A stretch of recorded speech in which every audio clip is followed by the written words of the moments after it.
All right, let's get into it. Yes.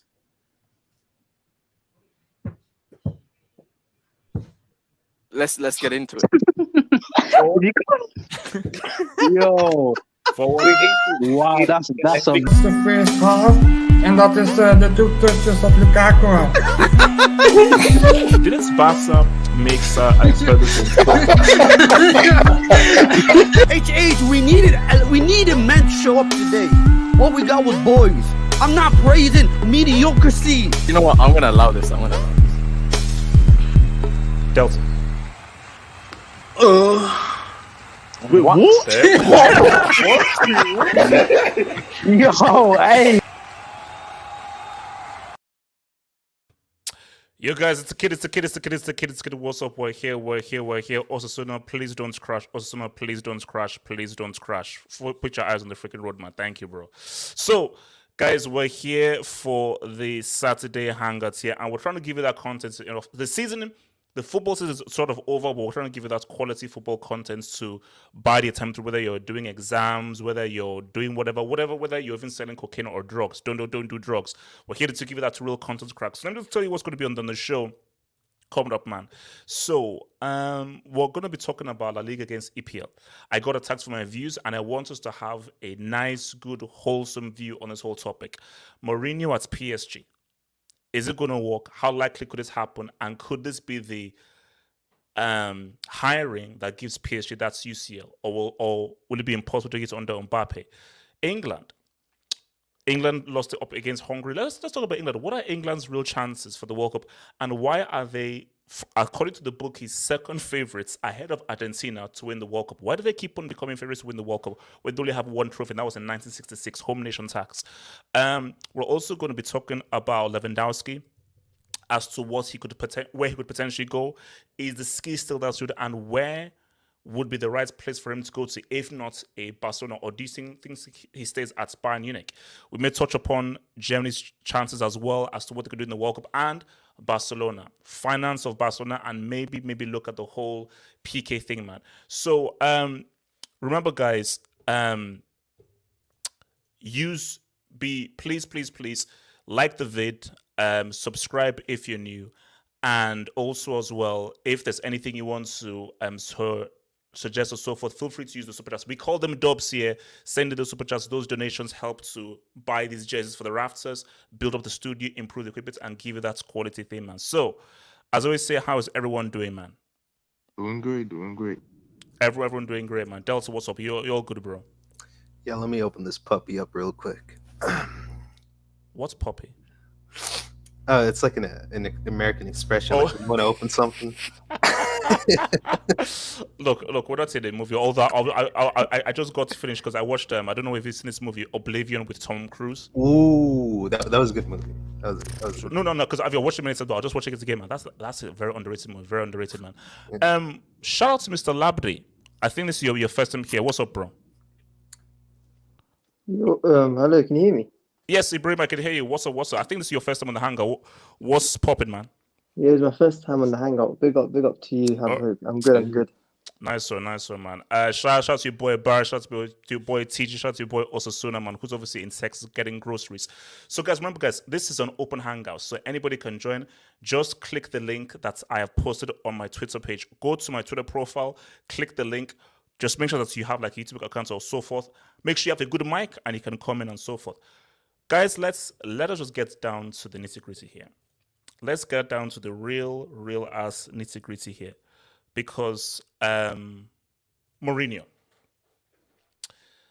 I said that the only way for PSG to win the UCL is they need the right kind of manager. They have the players. They have the talent. They have the individuals. But as we've seen, whether it's through Carlo or through Hansi Flick or through Tuchel, you need that top manager in order for you to say what's up. You need that top manager in order for you to say what's up. And these are only rumors, and people say it's not true. But I'm saying right now, if Mbappe FC hires Mourinho and is given full power, I'm not saying they will definitely win the UCL, but guys, I'll not believe in them. As of right now, they have a 0% chance. Zero. They have a 0% chance under Mbappe FC of these guys winning the UCL. Complete 0% chance. But if they bring in a Mourinho and is given full power, you can say something. But the question is, will he be given that power? Because because something's going to give, which is why this is interesting. There is no chance in hell Mourinho, specifically at his age right now, where Mourinho will accept to take orders from an Mbappe or anyone else. He will not accept that scrap. But if it's a case of he's given that power, it can happen. But I just don't see that scenario happening. So let me come to PSG Delta with this, because when I put out the video, most guys said that there is no chance in hell that he's going to be able to be given that power. That the players will always be the egos, they'll always rule the roost, and Mourinho will not be given 100% full control to control that team. Is that cap or is that real with regards to Mourinho can't succeed because he wouldn't be given the full power? No, it's complete cap because Luis Campos, the guy who's trying to recruit Mourinho, he actually worked with Mourinho at PSG, like our sporting director. Not PSG, my fault, at Real Madrid back in like 2011 or somewhere around that.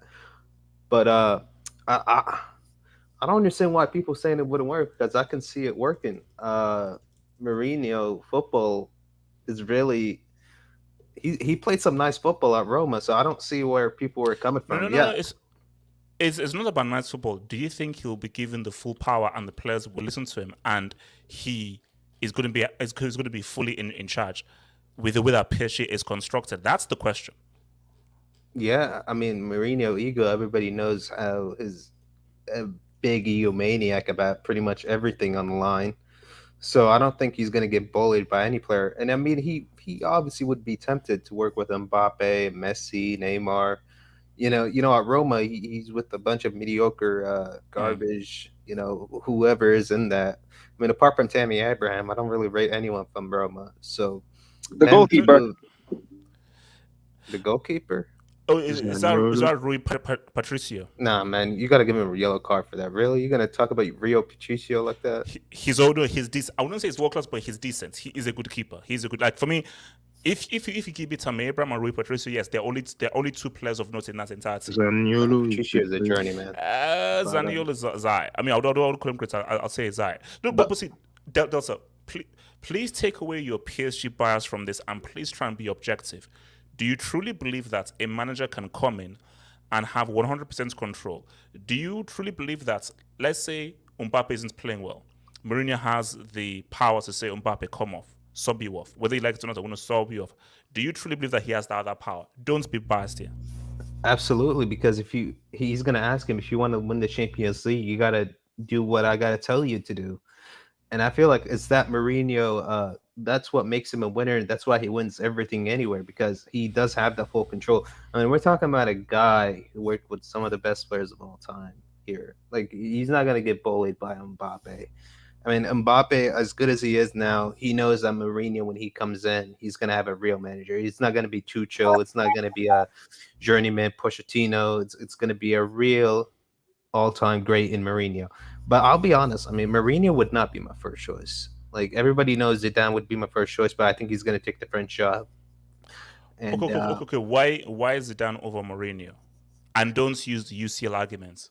I don't think it has nothing to do with the UCL. I think it's more of He's Zidane French. He's French, and I think he suits us more, like his playing style. I feel like Mourinho, in a way, is more progressive. Like, I feel like Mourinho at Roma felt like he plays like a real formation. Like, I never got what formation he uses. He's very pragmatic in his way of formations. But Zidane has only one style of playing. So I feel like Mourinho, he would suit PSG, but I feel like Zidane would be a better choice for us. And I just feel like both of them would do a great job at PSG. Like, I'll be honest. Yes, Zidane would be better, but I feel like Mourinho and Zidane would do a great job. And I don't want to hear this nonsense about him, his anti-football in Manchester United. What manager succeeded at Manchester United since Sir Alex Ferguson? Like, be real here. Louis van Gaal took the Netherlands to the semifinal of the World Cup, and he became a manager, and he completely failed. Like Louis van Gaal is not a bad manager by any means necessary, but you can't use that argument about Manchester United having. So okay. So why does Zidane suit PSG more? Is it because again no okay, correct me if I'm wrong. Are you going into the sense of you look at the players that PSG have? They're very attacking players. They're players that really want to go for it and really try and go for it and play very direct. And Zidane is a manager that wants guys to play on the front foot. So it would be a better blend in philosophies as opposed to a Mourinho and Mourinho can go attacking. See, Mourinho is a chameleon. This notion that Mourinho is a Simeone, that is complete BS. Mourinho is a chameleon. Mourinho can BS, man. Change and suit whatever he wants, but just that he's not really naturally an attack-minded dude. HH. Yeah, no. Quick question. So, because actually, no, Delta. Now I'll come to you, Don. Delta, what are you saying? Yeah, and it is honestly amazing how people think like how he failed at Tottenham and how he failed at Manchester United, and they're going to completely take away all that's the clown leave. You robbed him of a final. So yeah, exactly, and they're going to completely write off everything he's done for the world of football. Like we got to respect what this guy's done, like as a football manager and as a coach. I mean, he did look last season. He did say it would be the only coach who's happy right now is Pochettino because he's managing PSG. So he obviously has a strong interest in PSG. He knows that managing a club like PSG will get his name because I feel like Mourinho is the type who wants his name all over the newspaper. But what's that? This is not confirmed on so basically people are saying that he loves Roma, he's staying at Roma and he has a commitment to Roma. Listen, look, whatever the case may be, see, if I was advising Mourinho, because do you know what's so funny? Yeah. When people have said, oh, he's finished, he's done, he's irrelevant anymore. If he's irrelevant, why are PSG trying to contact him? Exactly. So that notion that he's irrelevant. So if he's so relevant and if he's so finished, why the hell did he manage to win a trophy with that bum-ass trash Roma team? And why are PSG trying to hire him because they want a UCL? That's very funny. That's relevant. And you look at it from one way. He's already won a trophy at Roma, so why stay longer? I do think Mourinho. That's my thing because for me, I don't see any because it's similar to us to where like I have succeeded. Inter Milan, he gave them the UCL. I'm done. Let's move on. Roma, I gave it because there's nothing more I think he can achieve with Roma. You're not winning the title with that team. That's not happening. Coppa Italia, let's be real. I think Roma have already won the Coppa Italia. They've never done this. So what Mourinho does is I come in and I give this club something they never had before. Chelsea had never won the league before. He came in and gave them the Premier League. Inter never won the UCL. Came in and won the UCL. He came into Real Madrid. Forced Pep into a sabbatical. United didn't win the Europa League before him. United did not win the Europa League before him. He gave FC Porto their first UCL. Tottenham, the club is just freaking cost, so it is what it is.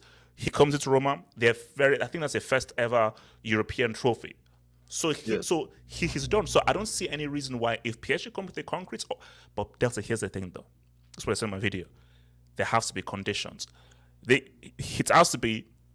You have 100% control. Delta, he has to have 100% control. And Delta, I'm sorry, you are biased. I don't trust you. I don't trust that PSG will give him 100% control. Listen, bias aside, he's already worked with Luis Campos. That's what's going to make it easier. Yeah, I just told you from the beginning, he's worked with him at Real Madrid. Like Luis Campos was a sporting director of Real Madrid. And that's why it's just going to, because Luis Campos is also Portuguese. And I feel like in a way, that's why he's attained to Mourinho. Like ever since he became our new sporting director, we've been hearing names like Mourinho. We've been hearing some rumors about Zidane, but I think they contacted Zidane and he said he wasn't interested. The Nice manager, I forgot his name, Christophe. I forgot his last name. I don't know. Gautier? Yeah. Gautier. Christophe Gallier, yeah. He was actually a Lille's manager, and he won them the title. But I don't really trust that journey, man. So I'm good with Mourinho. I think Mourinho, what he wants specifically is a group of players that are coherent and cohesive in their way of play style. Because Messi, Mbappe, and Neymar, that's going to be a big job for Mourinho. And I think he's going to play. What he's going to do is going to play three at the back, Hakim at right back, and Nuno Mendes at left back, and he's going to have Messi as a right striker, Mbappe as a left striker, and Neymar in the middle. Because I feel like that's the only way. Neymar through the middle as a striker. Yeah, Neymar's gonna be an attacking midfielder. Because I feel Delta, like will they track back? Is he going to make them track back? He's going to make them to defend. And will they listen to him when he says go back and defend? well, if we get Chouameni and Verratti, I mean, they're pretty much gonna do everything. But I heard Chouameni is closer to Real Madrid, but that deal has been going on for a while. I mean, I'm surprised Real Madrid haven't completed it yet. But with the Messi and Mbappe and Neymar, it's obviously going to be a tough job for Mourinho. But I feel like Mourinho, not like Poch, he has his resume. They're obviously going to respect him more, because when you look at Pochettino, what has he won to earn my respect? You know what I'm saying? Mbappe is obviously not going to have that same respect for Poch and Tuchel, with all due respect to Tuchel, as the same as Mourinho was an all-time great coach, because he knows with Mourinho, he can get the job done. And it really is just a surprise out of notion, because I did not expect Mourinho at PSG, but Let me look. that'd be awesome. Smoke, you wanted to ask a question, Don? Yes, the question was, is there a possibility of PSG getting into the Conference League? Excuse me? How? No, I'm saying for Mourinho to win them a European Cup. The thing is, I think what we have to realize is the reason why Mourinho won the trophies he won is because he had players who were willing to play the way he instructed them to play, right? And they were willing to follow out his instructions to the T. Okay. And at PSG, as good as Mourinho may be, you won't have that. You'll have you have players who believe they can get away with doing whatever, playing the way they want. So he could, and so the control thing. My thing is that if they bring him in, see, that's my thing, is that Mourinho is not even going to be there if he doesn't have full control. Mbappe won't give him that control, though. And that's what I'm trying to explain to Delta, is that for me, Mourinho isn't even entering there if he doesn't have 100% control. And my thing is that Mbappe is not going to allow himself to be substituted at any point in time until he wants to be subbed. That's just a fact. So I don't know what Delta is freaking smoking. That is complete nonsense, JH. Delta, he's obviously going to listen to the manager. Delta, he's the manager. If the fact that Mbappe has just received a huge bumper control, and Delta, PSG fans with their own mouth have said that Mbappe is now bigger than the club, he can't be subbed off. I'm sorry, that's just a fact. Yeah, they're a bunch of nerds. So sorry, Don, continue. So, but I don't get this whole Mo won the Conference League with a dead ass Roma team, but the teams he was playing against were even more dead than his Roma team. No, they weren't. No, don't stop it. Don't. He was playing against a Wi-Fi password. Feyenoord, exactly. Feyenoord, Osasuna. Tell Don, Feyenoord should have won now. Feyenoord would be better. Feyenoord are terrible. They're a terrible team. They're terrible compared to Roma. Yes, they're far worse than Roma. That's a lie. That's a lie. That's a lie. That's a lie. So I think didn't give him his credit. Just give him his credit. No, the best chance for PSG to win UCL was getting Zizou, and as long as they can't get Zizou, because I believe the thing with Zizou is as he has the players' respect, so they would listen to him on those grounds alone. The fact that this is someone who's done it before as a player and as a coach, so.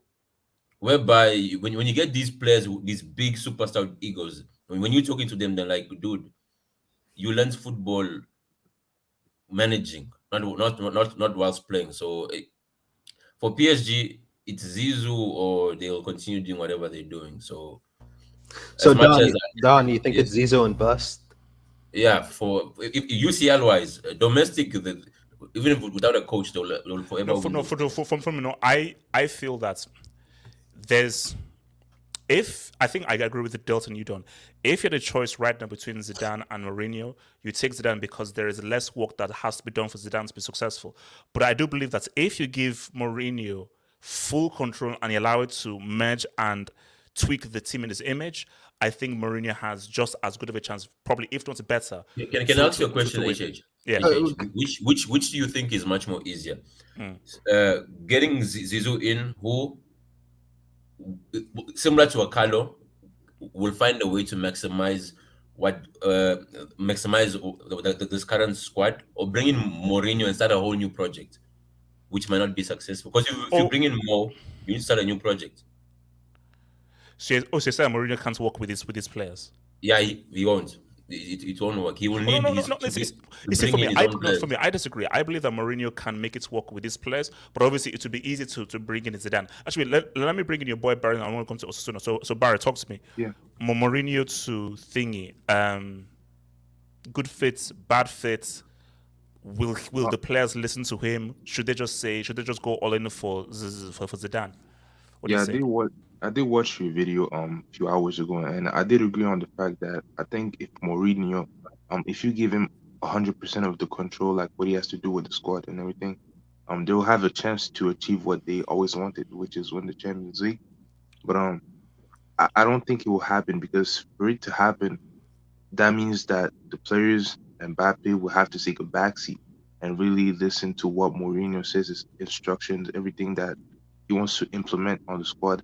That means that Nasser will kind of be forced to listen to him when it comes to, okay, if you give me this player, maybe we can make something work out of this. Okay, and do you believe that Mbappe will fully listen to him? Because Delta believes so. So do you think that Mbappe will be like... Because see, my thing, guys, is that I don't know whether Mbappe is even that bothered about winning a UCL. Yes, he is. It's just, why else would he stay? No, and let me tell you another thing. Because of the money and the power. Let me tell you another thing. First you get the money, then you get the power, then finish it. Go watch Scarface. So these hipsters and nerds who are saying Mourinho won't work. Remember when Ancelotti 1 year ago they were calling him washed, and now he's like a Champions League winner and a La Liga winner. Like nobody expected Ancelotti of Real Madrid to do anything. Let alone like reach the final and win it against Liverpool and win a La Liga title. Like everybody expected Ancelotti to be, max round 16 or max quarterfinal. Plus, to be honest, I think something you're not giving Mourinho credit for is that, especially like at Spurs and at Roma, he's been able to really maximize his attackers' like output, and I don't see why he can't do that at PSG. Honestly, a big reason why Cristiano suddenly super increased his goal scoring was down to Mourinho. Mourinho does not get given enough credits for turning Cristiano into the goal machine that is. These are facts of life. I don't care what anyone says. A big reason why Cristiano was now the supreme goal scorer is what Mourinho did with him. These are facts of life. Yeah, and especially because honestly, and I think Mourinho would be more willing to work with these players than you give him credit for. I mean, let's keep it a stack. This guy has trauma, man. Post Chelsea, what was he given? Man United with incompetence, Spurs, Roma. Like, what you think he's gonna be like? Oh, like I'm. You think he's gonna try to impose his will to the point where he's gonna be stubborn against guys like Neymar when he's had to work with freaking Harry Winks and guys like that? So I think he would be more flexible than that. And honestly, outside of Zidane, I do think he would be the best choice. In terms of winning the UCL, because honestly, if you think about it, PSG haven't really gone for that caliber of manager since Ancelotti in 2011, and even then, that was basically when they just started this project. So their team wasn't that same level. I mean, this is a team that's made multiple semifinals, have reached a final, so it's not as if they're starting from base zero. They just need that little experience, which they haven't really gotten with a manager that's actually won this competition. So who knows? Maybe this is the kick that the team needs, to be honest. Well, we pretty much said everything that I was about to say. Good job. So okay. Let me also know what do you say now, Mourinho and on PSG, man? Well, first of all, Zidane is not going to PSG. That's not ever happening because that's like a Real Madrid manager or a Real Madrid player managing Barcelona. That doesn't happen, right? So it's up to Mourinho. I don't know if he joins. I don't know if he'll be guaranteed those resources. I think that with the fact of Mbappe FC, right, it is. I mean, we joke about it, but it is Mbappe FC. Yes, it Mourinho is. cannot function in an Mbappe Don't FC. listen to Delta. Delta Like, is just biased. So no, it's not even about bias. Delta, It's mute your about, mic. Mute your mic. It's more just about, do you really think Mourinho is going to want to go there? Like, with the amount, like we already saw how much he struggled with dealing with Cristiano in the last couple of years. Mourinho has an ego. Mourinho has an arrogance. Now, I like his arrogance, but Mourinho has an ego, and I think why did he do this and so forth? He wants to. He knows what people are saying, and he wants to prove to people that I'm not finished. And there is nothing that really will want more than a real crack at winning a Champions League. That's fair. That is true. That is true. So, that's all I'm saying. He wants to be the big fish in the pond. Yeah. Why would he want to? He hasn't won a league title in 7 years. Man needs to stop at some league titles, man. Like, I think. So. I mean, yeah, I don't know. So what? It's. I mean, it's really just mean, down to, do you want to try to win the league with Roma, or do you want to win the Champions League with PSG? I think one is easier than the other, and I think the Roma winning the title is easier than PSG winning the Champions League. Whoa, I hate to say it. Yeah, and I'm not sure he likes all the. Come on, okay, look, see. We understand we crack jokes about LSG and the cost and everything, but let's be real. He has a better chance of winning the Champions League with PSG than winning the league with. Are you sure? No. What was the last time Roma got? Why is that even a question? Wait, hold up. If Roma solely got like 4 or 5 amazing players, fine.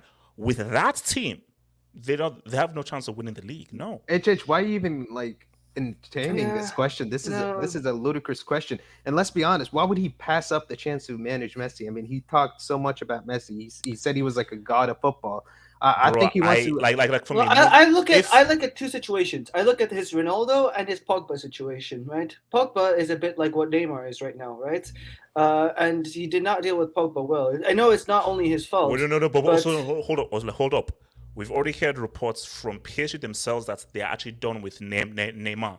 So if Mourinho comes in, I'm not cool with that guy. PSG, cool. We're not cool with him as well. So yeah. That's fair enough. And then I compare Cristiano in 2013 situation with Mbappe right now, because clearly, Cristiano was very big at the time and Mbappe now as well.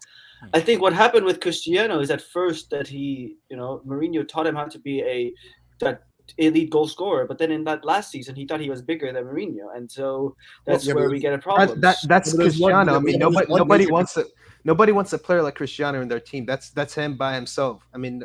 Let's just take that aside. And he wants to manage Mbappe. He wants to manage Messi. But Cristiano, I mean, he's like a demon, a curse to every single team he plays for. So let's just take that aside. That's just what you say. But I think the thing about Mourinho, the biggest thing is what do you want? What do you really, really want? Do you want to show that you are a small fish in a big pond? Or do you want to be the big fish in a small pond right now? Because do you want to be that big fish in Roma? Or do you want to be part of PSG, most likely not win the Champions League and have another failure? Because I worry for him, right? I worry for it because I love Mourinho. I love him more than any other manager, except the big two, right? Except the big two, he's my third favorite manager. And so I think that's I just worry for him that if he doesn't win the Champions, because PSG is a club where if you don't win the Champions League, you're a failure. And I just don't know if he's the guy to take. I don't know if anyone is the guy to take PSG to win the Champions League. That's my problem. No. Wait. Let me come to Labdip and talk to me. What's your view on this Labdip, bro? Me? Yes, Mourinho and PSG. Good fit. I don't think so. I think. Can you hear me? Yes, we can hear you. Just talk a bit louder. Go for it. Cool. I think basically with Jose Mourinho, he's got a big ego, and he wants to be the main man at the football club. But if you compare him to the players at PSG, they're worse. Messi has an ego, and Mbappe and his new contract, he's got a big ego. Neymar, I don't think he wants to play football anymore. If you look at Neymar, since he was supposed to be that person to take over Messi and Ronaldo. If you look at both of them right now, they're not it anymore. Messi and Ronaldo they weren't the same players they were 10 years ago. This was supposed to be Neymar's time, and he's out here messing about in Brazil again. You can't, and his mentality ain't really. I don't think Neymar wants to play football anymore. And then you look at Mbappe now, they've given him full control of the whole football club. So you can't really tell Mbappe what to do anymore. He's gone beyond what he's supposed to be. He's supposed to be a player that's supposed to listen to the manager, and he's not doing. And what they told him, you're the general manager now. Like you don't really need to. You don't really need to listen to your manager anymore. You can do whatever you want. Stay in Paris, be comfortable. You're good. You don't need to You don't need to listen to the likes of Pochettino, Leonardo. Like you're the main man now. Like they put him in a position where if every manager that goes into PSG now, they need to answer to Mbappe rather than him answering to the manager. He's a problem. Then you go to the rest of the PSG squad. That team is not a good team. If you really look at it, apart from the left back, he's got potential. Nuno Mendes. Yeah, very good left back. Yeah. But he's not on the level of the other left backs in What Champions League. What are you talking about, man?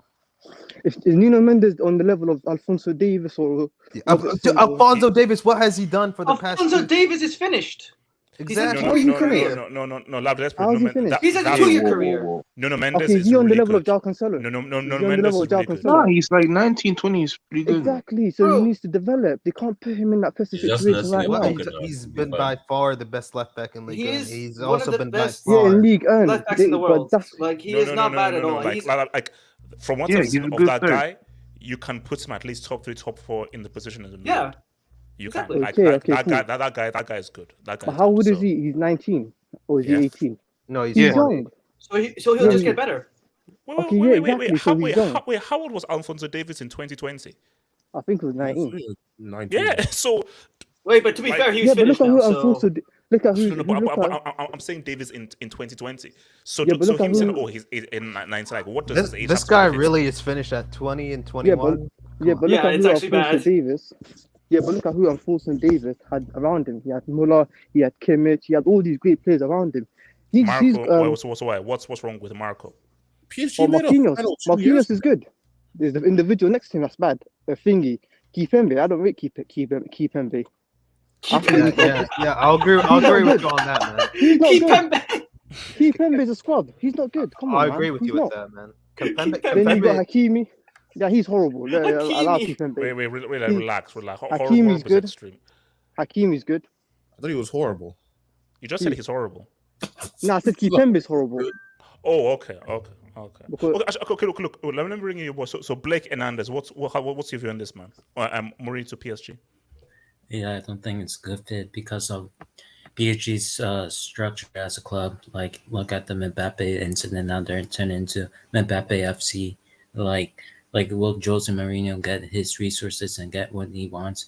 And with these players with this poor mentality to win this Champions League throughout years with this oil money, and they can't even win the Champions League because of how much money they spent wrong in this whole squad. And like, there's these players. So do you think Mourinho can whip them into shape and be like, no, F that. It's my way or the highway. I've been here before. I've done it twice before.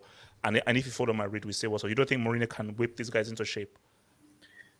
I mean, I think their mentality / ego is just gonna get ahead. Like, it will overtake it. It's gonna be too much. It's like United's like at United it's very similar, but like 10 times, like even worse at PSG. So I don't think Jose Mourinho. All right, and before I take your dubs on Abdullahi, your thoughts on this Mourinho to PSG?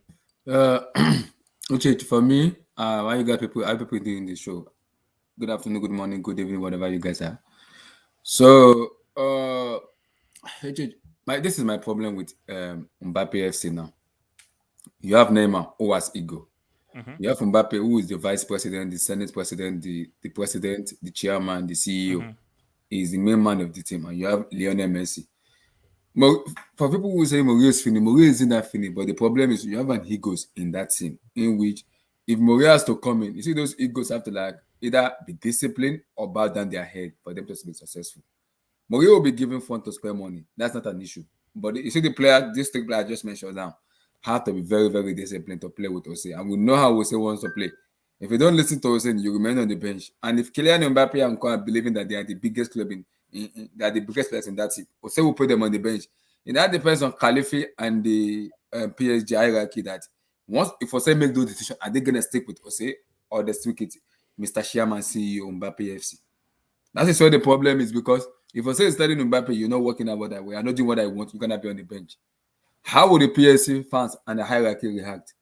Or if he's telling Messi and Neymar to do what he wants them to do and they're not doing it, how would they react? Because Osaka decided to say, "You're not doing what I want to do. Remain on the bench and watch from the bench. Then you come in and play." Osaka is disciplined. He can do it because he will tell them, "I want him to be disciplined." It's not doing it. So now, is the PSG hierarchy gonna start to say, "Oh, they're gonna start to Mbappe"? No, but my thing, this is my thing. They can't hire him unless Mourinho, because Mourinho is not that stupid to be like, I'm only coming here if I have full control. Yeah. And I think PSG would be stupid to think that, oh, we're going to hire Mourinho, but you know what? These players can have control and everything. This guy has experience. He's won 2 UCLs. He's extremely experienced. And basically, this guy is coming in with a lot more baggage and a lot more credibility than Tuchel at that time before he won the UCL with us and Poch now. Yeah. So you can't push him around as you could Tuchel in 2020 or Poch now.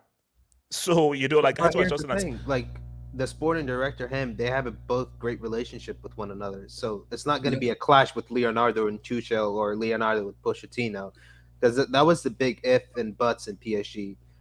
As our manager and our sporting director Delta, don't I'm get telling along. you right now, Delta, are you telling me that Mbappe doesn't have a massive influence in this team? Oh, here we go with the Mbappe. He's just a player. He is just a player in our club. Like, let's just put it down. Okay, Delta, you're telling me right now that Mbappe right now doesn't have a greater influence over PSG based on the new bumper contract that they gave him. Is that what you're trying to tell me? This is just so ludicrous to even think about. No, of course he doesn't. All he has is just a big, influence in outside the club. Like, obviously he's going to bring more money in, but apart from that, he's not going to choose a director. They already closed the door on that because Luis Campos is going to be a director. I'm pretty sure Mbappe has absolutely no clue who Luis Campos is. So him choosing a new director, him choosing a new manager for us, that's completely out of the door. Wait, but I thought Luis Campos was the guy who was the sporting director at Monaco and helped build that Monaco. No, Paul Mitchell. It's Paul Mitchell. That was Paul Mitchell. Yeah, No, that's Paul Mitchell. Oh, sorry, Paul Mitchell. It was Lille. No, it was Luis Campos. Paul Mitchell was recently. So, AJ, because I understand what Delta is saying. But I still have this issue of player like Neymar, Mbappe, Donnarumma, Verratti. This kind of player, they are ego player. Because we all know Mourinho. If you don't do what he wants, you're gonna remain on the bench. He doesn't care how superstar or how big name player you are. PSG needs to realize that you are bringing him Mourinho, you're bringing him discipline. So they have to know that when you bring Mourinho in, you're gonna bring discipline. I don't think those players have discipline enough to win. This is the issue with PSG. If you look at the three players in those front line, they can win matches on their own.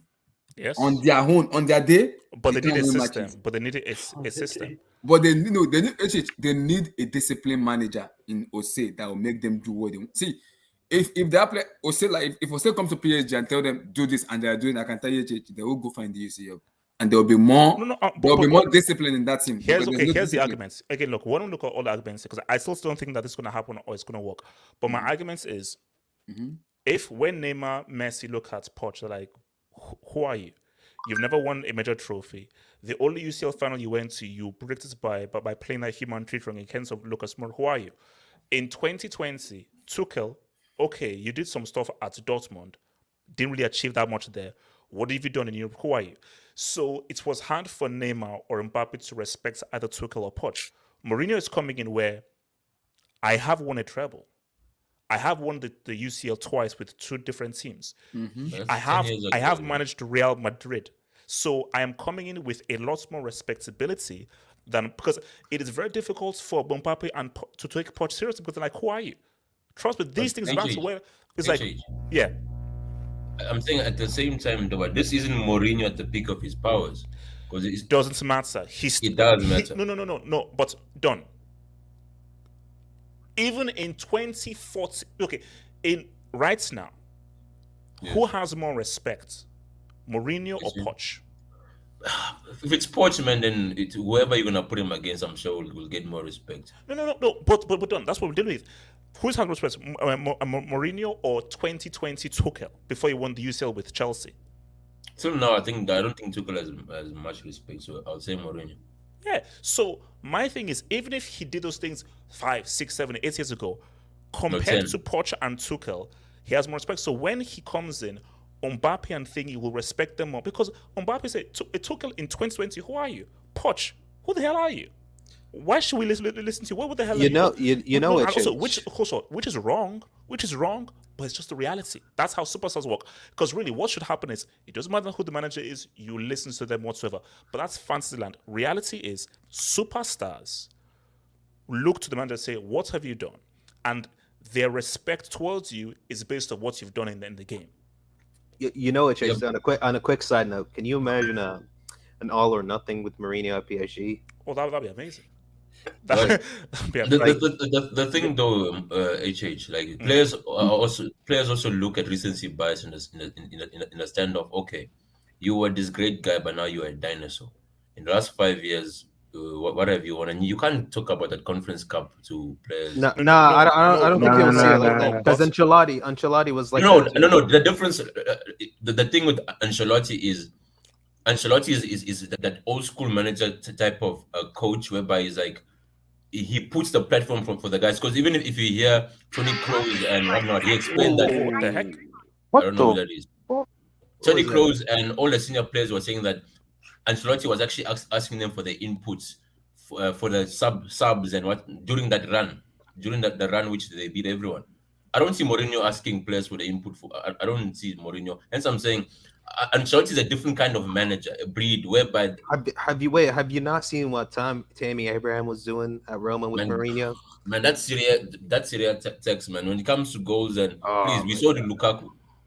I'll be honest, man. Between Serie and La Liga, the competitiveness is not that far off. Like, yeah, La Liga is slightly better, but I don't. No, but we see it in a champion in Europe. Okay, but no, but to be fair though, we also teams see don't compete against even Spanish teams. Okay, hold on. Let me just take some dozen on the practice. So, shout out to Real Madrid for the UCLs. Mourinho is exactly what PSG needs to win a UCL. I agree, but we're under certain conditions. Mourinho brings structure and discipline. I agree. But will that structure and discipline happen at PSG? I think the divas at Mbappe FC will try to stop this. Here's the thing. It's very simple. Delta, under Poch or under a Bomas manager that can be controlled, you're not sniffing a UCL. But under either it's a Zidane or a Mourinho or a manager who actually has experience, you have a better chance of winning the UCL. But that is if these guys are serious about winning the UCL. And my thing is that how serious is this PSG team for winning the Champions League, and how much do they want to sacrifice? That's keyword. How much do they want to sacrifice? Let me tell you something. I can really see like a really realistic scenario here where if Mourinho came to PSG, I can see us going to the Champions League final, and it'll be against Pep Manchester City. Like I can see that happening. Wait, what do you mean I can see that happening? It all depends on the freaking draw. No, I can see that as a realistic scenario. Like it's an option to be made of with all the players in our recruitments that are coming in, and all the bad players that are going out. Mourinho, with his experience in the Champions League, we all know what he's done with Inter, Porto. He was very close with Real Madrid. I think he can lead us to a Champions League final with that current squad. Because Don, you keep on saying about how it's been long. When last did Mourinho have a truly quality team? Exactly, that's what I'm saying. Because Tottenham were quality, United were garbage, and he still won a Europa League with those bombs at United. But the best managers get the biggest offers from Don, the best it doesn't teams. work like that. What I'm saying is past is Mourinho is about not that resume, Mourinho. no The thing is, we're living in the past when it comes to Mourinho. Don, he just won a trophy. What are you talking about, Don, man? Don't talk about Conference hating, League, no, Nah, this is hating. This is just us hating. Wait, no, it's fine. You can call it hate, but that's not a cup, man. Come on, they just created that cup recently so people can have something. It's like the losers' cup. I see it as the losers' cup. I think that you're not. I don't think you guys are giving Mbappe's character enough credit. I don't think Mbappe would just not listen to his manager. Exactly. Especially I'm okay, yeah, he has a lot of power, but I don't think Mbappe is still only 23. Like he's not built into his career. No. Yeah, he's not gonna bully Mourinho. You have to understand the dynamics. He's very young, and you have just been given a crazy mad. PSG have literally just bowed down and just given you pretty much everything they own. Like SK, when PSG fans are telling me that yes, Mbappe is bigger than our club, what does that tell you?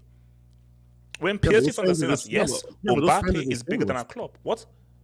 Yeah, but those fans are just shameless though. At that point, are they shameless? Or are they just admitting the truth? They're not real fans, man. They're journeymans who don't even have anything to Listen, say for. Like, when it comes to the whole fans thing, if you're a fan of a football club, especially one that can realistically win big titles, you have to assume that your club is, I mean, to a realistic extent, of course, the biggest one around. Obviously, like not literally, but so the very fact that they say that tells me that they're not real fans of that club.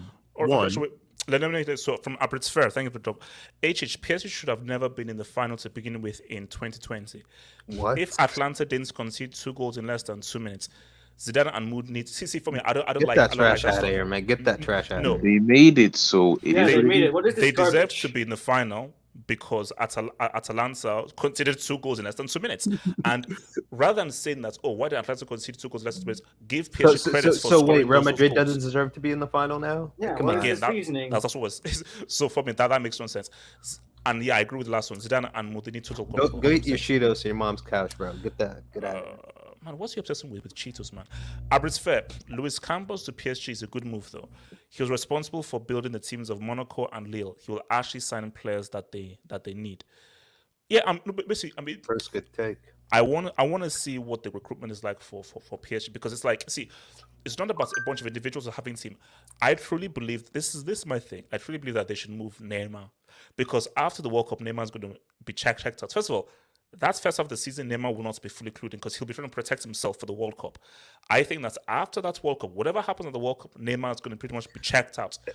My advice is PSG try somehow to sell Neymar to Chelsea this summer. And you want to know something, HH? I was hearing I was hearing this nerd. He was saying Ducklet Holland was a better signing for PSG. I mean, for Manchester City than Mbappe to PSG. Can you believe that nonsense? We don't know yet. I mean, we won't know until... No, that was it. When Mbappe signed for PSG, he thinks that Holland would be a much better suit and a much better signing for Manchester City on a long-term deal.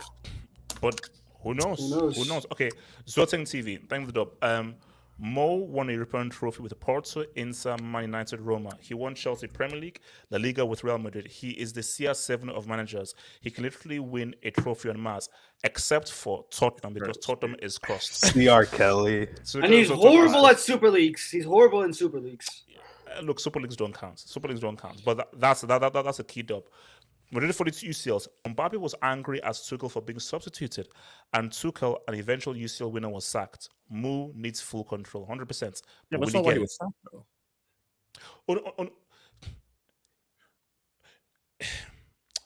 It wasn't directly how it was sacked, but it's sort of lodged in because Tuchel said that his last interview he said was that you're not only a manager here, you have to do a lot more than just being a football manager at this club. And he had beef with Leonardo and everything.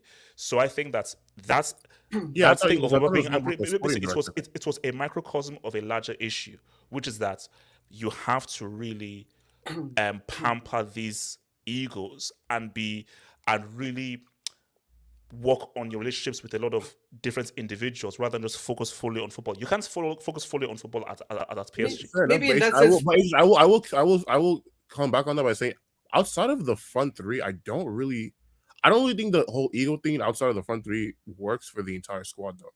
And PSG, if PSG themselves, especially say, we don't want to keep Neymar around anymore, then I think that would kind of take care of most of the issue because, like I said, Mbappe is too young to, even with that World Cup, to like be so big to the point where he just straight up doesn't listen to his manager. Messi has never really been the type of player to I mean, the man worked with freaking Valverde for Pete's sake. So I don't really see him not being able to get along with Mourinho in that sense. And then outside of that, like the rest of the squad, they're not exactly striking me as ego merchants that are too big to like actually go along with the manager's plans. So I don't think it's as, especially if they get rid of Neymar, I don't think it's as impossible to get something out of the squad as you guys are making it sound. Dude, the ego narrative is going to completely get flown out of the blue. Like next season, we won't talk about any egos. Like, trust me, I'm going to say it here. We'll see. We'll see. Why? I mean, I if don't know why Mourinho she's comes, trusting you, so. if Mourinho comes, the more I think about it, the more I think about it this way. If Mourinho does go, it means he believes he can win the Champions League. It means he has full control. It means that there's going to be success. If he doesn't go, then we know why. 100%. It's 100%. Aber it's fair. Icardi had more stepsons than goals for PSG. Dels, is this true? No comment, HH. No comment. John Stewart. Lelta can't go 2 minutes without mentioning CR7. I know. He's obsessed. The Europa League player? He secretly loves him. PSG players do not suit Mourinho's style. Get Zizou. They do, man. Zizou is not coming to PSG. He's never going to PSG. Zidane is not going to go to PSG. I don't think he's not going to go to PSG. Bro, the PSG has Idrissa Gueye and freaking Daniel Pereira. You can't tell me they don't see this style at all. That's cap. Again, outside of the front three, this PSG literally suited style to a T. But that front three is very important. But they want to get rid of one of them. No, so, but the thing is, the front three really had his worst season in his entire career. Yeah, but Messi did say next season is going to be completely different. That's what I'm saying. I'm going to take his words. Next season is going to be good. Here's the thing: if Mourinho just has the 9 players other than Mbappe and Messi under him doing his job, he coaches the defense. He coaches the shit out of the defense because that's what he does, and he lets the front two do what they want. It's fine. That's usually what he does anyway. He had those 9 players for Madrid playing, and then he had Ozil and Cristiano doing whatever they wanted. Like, that is what it is. And wait. Osasuna is preaching because what has been the best combination for PSG this season? It's been Messi to Mbappe. Exactly. So my thing I love the Ozil Cristiano thing because what that was build a strong foundation. Give it to Ozil. Ozil gives it to Cristiano. But you know, HH, I think it's completely different with Real Madrid because Cristiano cost Real Madrid the Champions League trophy, and I think that's what's going to be different with the PSG.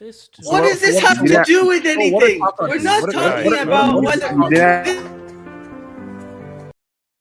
This guy. Say anything positive about Cristiano? Actually, I mean, it was just there, and so I had to make a comment. Though, it has nothing to do with that.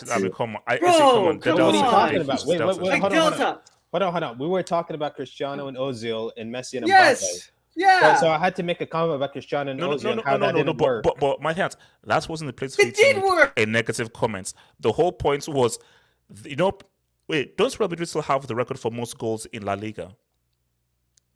I think for a team. Yeah. Nah, that was Barcelona, man. What are you talking about? No, remember? In 2011, 2012, I think. MSN broke that record. Yeah. MSN broke. No, but at that time, it took for them to break it. So and Cristiano was a big part of that. So Delta, the penalty poacher. Yeah, look.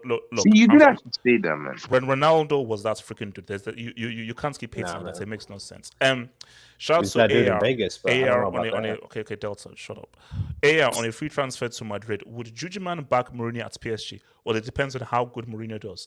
Yeah, MSN did not break that record, by the way. MSN was 11 goals less. Yeah, they did. You sure? I think you got your sources from Core. I literally just checked it on Wikipedia. It was in the league. Do they still have the record? In the league, they got Real Madrid 2011, 2012. Listen. 2011, 2012, they had 121 goals. 121. Nonsense. Barcelona 2014-15 had 110. 2015-16 had 112. 2016-17, so that's the 3 seasons. They had 116. HH, he's reading this from Madrid zone. We know. Share my screen. Share screen. Madrid outscored MSN in that season. Look it up. Nah, man. Yes. What are you talking about? Here we go. I will show you. It's Wikipedia. All right. So this is 2016-17, right? Yeah, this is 2015. This is 2015. You can edit. Delta, shut up. Delta, can you shut up, man? Can you shut up? 110, right? And then here 11 and 12, Real Madrid 121. This is still the record. And it even says here, Real Madrid broke a number of league records, including the most points in a single league season, most goals scored, and best goal difference. Yeah, it's all edited, man. You can edit things in Wikipedia. Delta. Delta. What's up, HH? What's up? Delta. What's going on? this. You know what the funny makes thing no is? Messi sense. was top scorers in that season. Messi was top scorer in that Yeah, season. I mean, Messi is the best player ever, man. He got 50 goals. 50 goals. No. 50. My thing. First of all, Nah, that's that's actually crazy. bloody stupid. But also, That's crazy. you have to 50 league understand that goals? what you say. I am still a Cristiano hater, but even if I'm a hater, there are times where I'll say, I've got to give it up. I'm still not a fan of him, but I've got to give it up to your boy. Hold on. So you're saying I should give? No, you hold up, Delta. You cannot sit here and tell me that you cannot give credit to the goal records that Cristiano broke and how lethal he was as a goal scorer for Real Madrid. Because if you don't give him credit, then you make 0 sense. Delta, you're saying that Wikipedia pages are edited. At that point, you're just hating. So why aren't we giving Gerd Muller credit? Why aren't we giving Joseph Baikon credit? Why are we getting this man credit? No, Joseph Baik is my goat. He's my Delta, goat. no. Come on. Delta, we can. No. Delta, hold on. Delta, we can. Come on, man. We can give Gerd Muller credits. We can give Christian credits. We can give Messi credits. We can give all these guys credits. But at the end of the day, we have to give a guy credits for scoring more goals than the games he played in, the amount of hat-tricks that he scored, and how important he was for Mourinho. Because this was all about Mourinho and PSG. That's how it started. And we said that Cristiano and Ozil were very important for Mourinho's system because Ozil was number 10 in the world at the time, and Cristiano, who was one of the most lethal finishers at the time. Delta, you cannot tell me that Cristiano wasn't one of the most lethal finishers of all time for Real Madrid. Oh, he was lethal. He was lethal, all right. Like, if you know what I mean, he was very lethal. HH, you want to move on? Yeah. This guy's gonna say lethal in fucking Vegas. What is this guy, man? What is this guy? He's actually just like... HH is actually defending Cristiano. That's crazy. No, it's actually bad when HH is defending Cristiano, man. I know, right? See, when it's gotten to a point when I'm actually... Guys, you know me. You know me. Like, when it's getting to the point where I not even have to defend Ronaldo and so forth, I'm like, there's hating and then you actually make no sense. No, I'm a Ronaldo hater. But even if you hate it, you're like, damn it, I got to give it to him, man. I don't want to ball. You know what the difference is? You have hate for Cristiano, but Delta has hatred. Hatred. With a D. Yeah, it is like a deep, deep hatred, which is because it's like no matter how much you're not a fan of him or so forth, when you just look at his goal record, how lethal he was as a goal scorer and so forth, and still say, "Oh no, it's edited, it's not real." What kind of player was he then you're before his making no knee sense. injury as well? Before his knee injury, he was a fantastic attacker. Yeah, great attacker. Like, for me, I'll say United Cristiano was scary. That was a very until 2014 he was a stupid player. Till 2015 he was a stupid player, and then he became a goal scorer in 2015.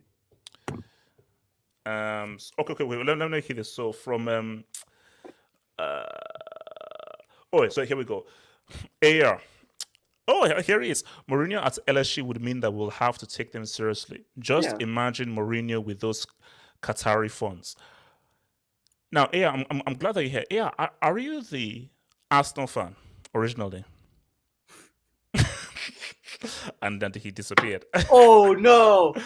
No, because he said that on a free transfer. So I don't think he's an Arsenal fan. So Ford, imagine how good Jose's heritage rants after PSG's annual UCL bottle job. Hashtag Jose in hashtag Amazon doc. Hashtag I can't read what that says. I'm not sure it says respect Mount. I'm not sure. Was that Respoke Leki? I don't know what that says. So look, but Ford. First of all, don't you dare speak on Mourinho because you told me that your favorite manager was Tuchel. So you don't get to speak on my boy Uncle Mo. But as much as it would be funny for him to do that rant every time they go off with the whole heritage thing, imagine if Uncle Mo is the man that gives credit that the UCL. Then I would be on the stream. I'll be the first one to stream. Can we get some rants first though? Okay, I just want one, and then he can win, and then he can win it, and I'll be all for it. Shout out to the dog. Say Qatar should give PSG back to the French and go by Nottingham Forest, a club with rich European history. Hashtag football heritage. Shout out to Nottingham Forest. They are back in the Premier League. But here's the thing, though. Where would you rather live, Paris or Nottingham? No offense to Nottingham. I'm sure they have great food there. I'm sure they have lovely women there. But I think most would rather base themselves in Paris than in Nottingham, man. I mean, just keep it like there's nothing in nothing here, man. So Hey, look, who knows? What's the few stuff there? John Stewart. Lelsa is jobless. God damn. His obsession with a billionaire while sitting in his basement is strange. Laugh my ass off. It is one of the weirdest things I've seen. Like for me, I've seen hate. I've not seen hate like that. Actually, no. The Miss Me Nation. Miss Me Nation. Yes. The closest thing to that is Miss B Nation or FG's hatred for Messi. Those are the closest. wait, give me some context for who are those people? Well, Miss B Nation has a 24/7 hate for Barcelona. So anytime I post anything positive about Barca, he's the first person to tweet something negative FG about has Barca. about 20 Cristiano posters. Let's just put it that way. Yeah, and FG is unhealthy. PSG Delta Fanboy Society. Crapist 7. Biggest accomplishments is in America. #factors. Oh, how lovely. How lovely. How lovely. How lovely. Bruh. So guys, let's talk odds. Let's talk odds. Wait, hold on. AR, is your mic working there? AR. Can you hear me? Are you the Arsenal fan? Yeah, it is me. It's me, the Arsenal fan. H, stop bullying. Stop bullying. And so let me get this straight. So you're the Arsenal fan and you've gone on loan to Real Madrid. When did you go out on loan? I'm on a free. I'm on a free. I'm fully converted, man. You can't be on a free. You just leave on a free. You're not part of Arsenal. Yeah, stop. So I've got a valid reason. Hey, hold up. So you're saying what? You are no longer an Arsenal fan. I'm now fully a Real Madrid fan. Facts. I'm basically neutral. So, but what Real Madrid did at that Champions League final, it gave me an emotion. Took me back to the first game I've ever watched the football live, which was 98 Arsenal v Leeds, and I saw Mark Overmars like live, and the feeling of that. Real Madrid gave it to me again, so I'm done. I'm done with Arsenal are a joke of a club. Eddie Nketiah, 100 grand. Nah, I'm not here for that. So look, I'm an Arsenal. I'm a neutral, but I'm a Real Madrid fan, and I'm a Jose Mourinho fan. I'm here to defend Jose. So, Arsenal are dead to me. Dead. I can't feel like that again. Never. I'm done. So what's okay? Actually, they have a few words for Jose and thinking before we go to I think your few words for Jose and PSG. Wait. Is that Abdul? You look like Michael Jackson. Okay, all right. Yeah, can you please talk about? Please, can you just please talk about Jose? I'll just keep it short. I feel like we're overlooking Jose's success and Jose as a pragmatic and flexible manager. You know, I feel like we're just overanalyzing his negatives. Like Jose with a PSG checkbook. If he got his defense, he got his players, and squeezed out all the weak players and put in the winning mentality players in there. And boys, we have a team. Like it's no longer LSG. We might have to give them the feedback, So that's all. I'm just here to stick up for my guy Mourinho, successful manager. But Ancelotti has some Champions League voodoo, But boys, PSG with Mourinho, we got to take him serious, and it's a step in them wanting the world. No. But he needs full control though. Full control. Okay, so guys, let's hit this. And guys, I just need an. They'll give it to him. They'll give it to him. They'll give it to him 100%. So wait, that's why I think that would be a sign that they're ready. They're ready to be the big. All right. Okay. So I need some explanation here, guys. So let me just throw up this image and tell me what is wrong with this image. So, and I want the streets to get involved. So please, in the streets, in the chat, get involved. I need just to tell me what is wrong with this image. England. Netherlands. What are we doing on that list? We shouldn't be anywhere close. Denmark. Denmark, maybe. Oh my gosh, England. Ericsson Turks. So England, I don't really think England's that bad of a shout. No, but like 11 to 2. Same odds as France. Same odds as France. I think the same odds as France. No. Because here's my thing. Southgate Turks. So no. What's it called? Yeah. So I was watching, because I actually did this because I was watching ESPN FC previously, and this was one of the topics, and I was like, how are England the second or third favorites the second favorites to win the World Cup? What is that based on? First of all, I'm not sure whether I even agree with Brazil being the number one favorites. Because you see, and my thing is, it just shows you the massive bias, because they say, okay, they made the Euro final and so forth. Okay, I get that. But my thing though is, you're telling me that a team that has Messi already has an boost, but a team that has Messi, who just won now, 2 trophies right now. How are they behind England? 2 trophies. It's also based on the route to the final. Yo, Abdul, that was funny. No. Oh, It's no, possible. no. Because England play easy teams, HH. That's what he's trying to say. Yeah, but I mean, but still, man. No, because then at that point, HH, you just need to win. No, I don't actually think it's that bad. I don't see how this is that bad. I really don't see how this is that bad. No. If they had a quality manager, they would be number one. They have clearly the best squad. They have the best squad. They have just have a great manager. That's it. If Mason Mount lifts the World Cup, what was the consequence? I don't know what I'm doing, bro. I don't know what. Yo, Like, I'll put. No, but also, here's my thing. Is can't they play the final at Wembley? So much. No. Because did you know what I was? Because I was thinking about this earlier today. It's like. Do you know that England have only won 1 trophy in their entire history? Okay, so?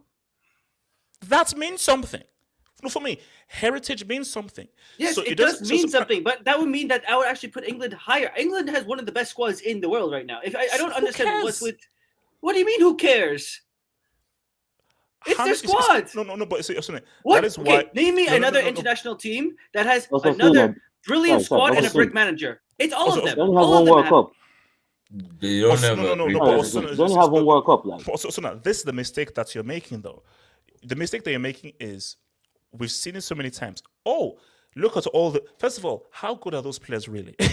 Let's be real. See, people said, do England actually have that amazing squad? Sandra has brought us Man United. We don't like them. We don't like them because they're media, but they're actually quality. They actually have a good squad. No. But also, no, let's be real. So, Grealish, Gucci merchants. Sterling, pace merchants. Harry Kane, domestic merchants.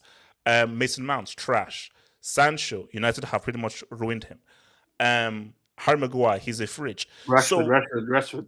Yeah, Rashford. So you look at all of these things here, and he says that how good is this team really? Because even when you look at the Euros, England weren't that great at the Euros. They were effective, but they weren't great. No, but that's the whole point of international football. That's the whole point. International football. International football isn't the point of you have to play brilliant football. You have to just get the job done. And honestly, England is very good at getting the job done recently, except for in the final against Italy. Let me ask you this: do you feel Argentina should be ranked? Should have better odds than England? Do you think that England should? I think Argentina and England should be similar. I think they should have similar odds. No, I think the odds it's not exactly the same. Okay, to support Osasuna's point, even though I don't think England should be 11-2. After Spain in 2012, how many national teams have really been overwhelmingly better than England? Exactly. Yeah. Like they're all around the same. Like, and I mean for a consistent period too. Like not just like one tournament. I mean like for consecutive tournaments, we have just been better than everybody else. Like I can't remember. Okay, ask it. You know what? It's almost similar to when we have our whole La Liga EPL thing. I think everything is about perspective here. For me, if let's say I was doing odds, I based a lot on heritage and experience. So for me, Belgium, England, I'm never giving them a high odds of winning a World Cup. Because your country doesn't have the kind of history or experience of winning it. So same thing with Portugal. I don't care how good your teams are. I'm never going to give you those high odds. But whether it's an Argentina, whether it's a Brazil, especially a Germany, and of course a France, I'm going to lean more towards if you have a good team and you have the heritage, I'm going to give you high odds. If you have a good talented team without any heritage, you'll also be good, but not as high as freaking 11-2. Because my thing is that England don't how is Italy's heritage doing for them? How is Italy's heritage doing for them? How good is Italy's Osuna? We just cracked jokes that these guys went from Vieri, Inzaghi, Paolo Rossi to the and they just won the Euros. It means that the competition in the World Cup is not great. Who did they have at the Euros and who they did not have in the qualifications? Chiesa. One player can make a big difference. Go look at Baggio in '94. One player can make a massive difference for a team. So it just shows you just how much of a big dog Chiesa is for those guys. Can you explain to me how a team with Morata up front has better odds than Messi? Yeah, look, for me, that I'm questioning. But collectively, Spain is better than England.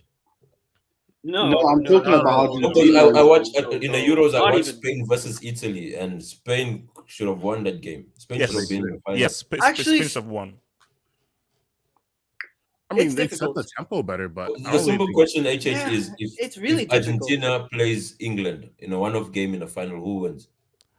I back Argentina to win it. I don't. I'd back them, but I I wouldn't don't. say. I wouldn't say they don't would back for them sure at win. all. I Messi would- I will would- flop I in would that say fight. they could- We know that Messi will flop. We know Messi will flop. That's what And so we don't know. Is it done? I have no idea because for me, both England and Argentina with Messi. See, for me, I don't trust Messi. I don't trust England in the final. So for me, I have no idea because I don't trust Messi and I don't trust England. But that's just supposed to also this point though. Nah, bro. I think Di Maria will be the one stepping up. No. But here's the thing though. I believe Argentina have a great chance of making the final, and I think Argentina have a better chance of making that final than England. Against England. So If they that's verse what England in the I'm saying. So I don't agree. Because here's the thing. Every manager, bar Luis Enrique, and bar maybe the Argentina manager a little bit, is not that great. As I said yesterday, there are not a lot of great international managers. So the point of Southgate holding the squad back, it doesn't make sense because every manager is basically holding their squad back then. Deschamps is holding his squad back then. So my point is, England actually have a great squad. I don't care what people say. And I know that the media are going to promote them as the best in the world and everything. I know that. And that's why we don't like it. But really, they actually do have quite a decent squad. Is it better than France's squad? Not particularly. But is it any worse? I don't think it's that much worse either. And I don't know who's better, Deschamps or what's its name, Southgate. And England has made it further in the last competitions. Deschamps is better. Deschamps I mean, is definitely better. we will see, right? I don't rate either of them. I don't rate either of them. Southgate, You have to be Oli to be worse than Southgate. Exactly. Well, I mean, Oli is. I called Deschamps the French Oli yesterday, and so like they're all basically just similar. All of them are similar. They're all similar managers. Defensive. No, but Deschamps is not that attackers. bad though. Deschamps is not that bad though. Like maybe before when he wasn't selecting Benzema, that might have been the only indictment on him. But him even putting his pride to the side and taking back Benzema, actually, like, I don't think Deschamps is that bad. Maybe he's not tactical, you can say, but he's definitely not worse than Southgate. That's what I mean. He's not tactical. Yeah.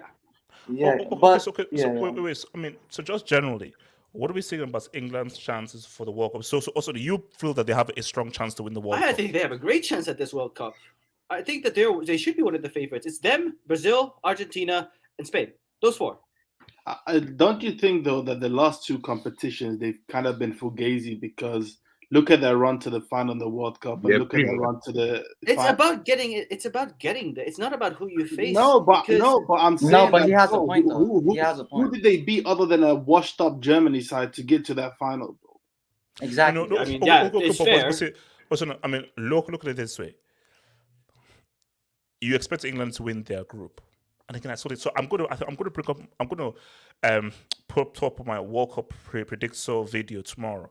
So if England win the group, I believe they have to face France in the quarters.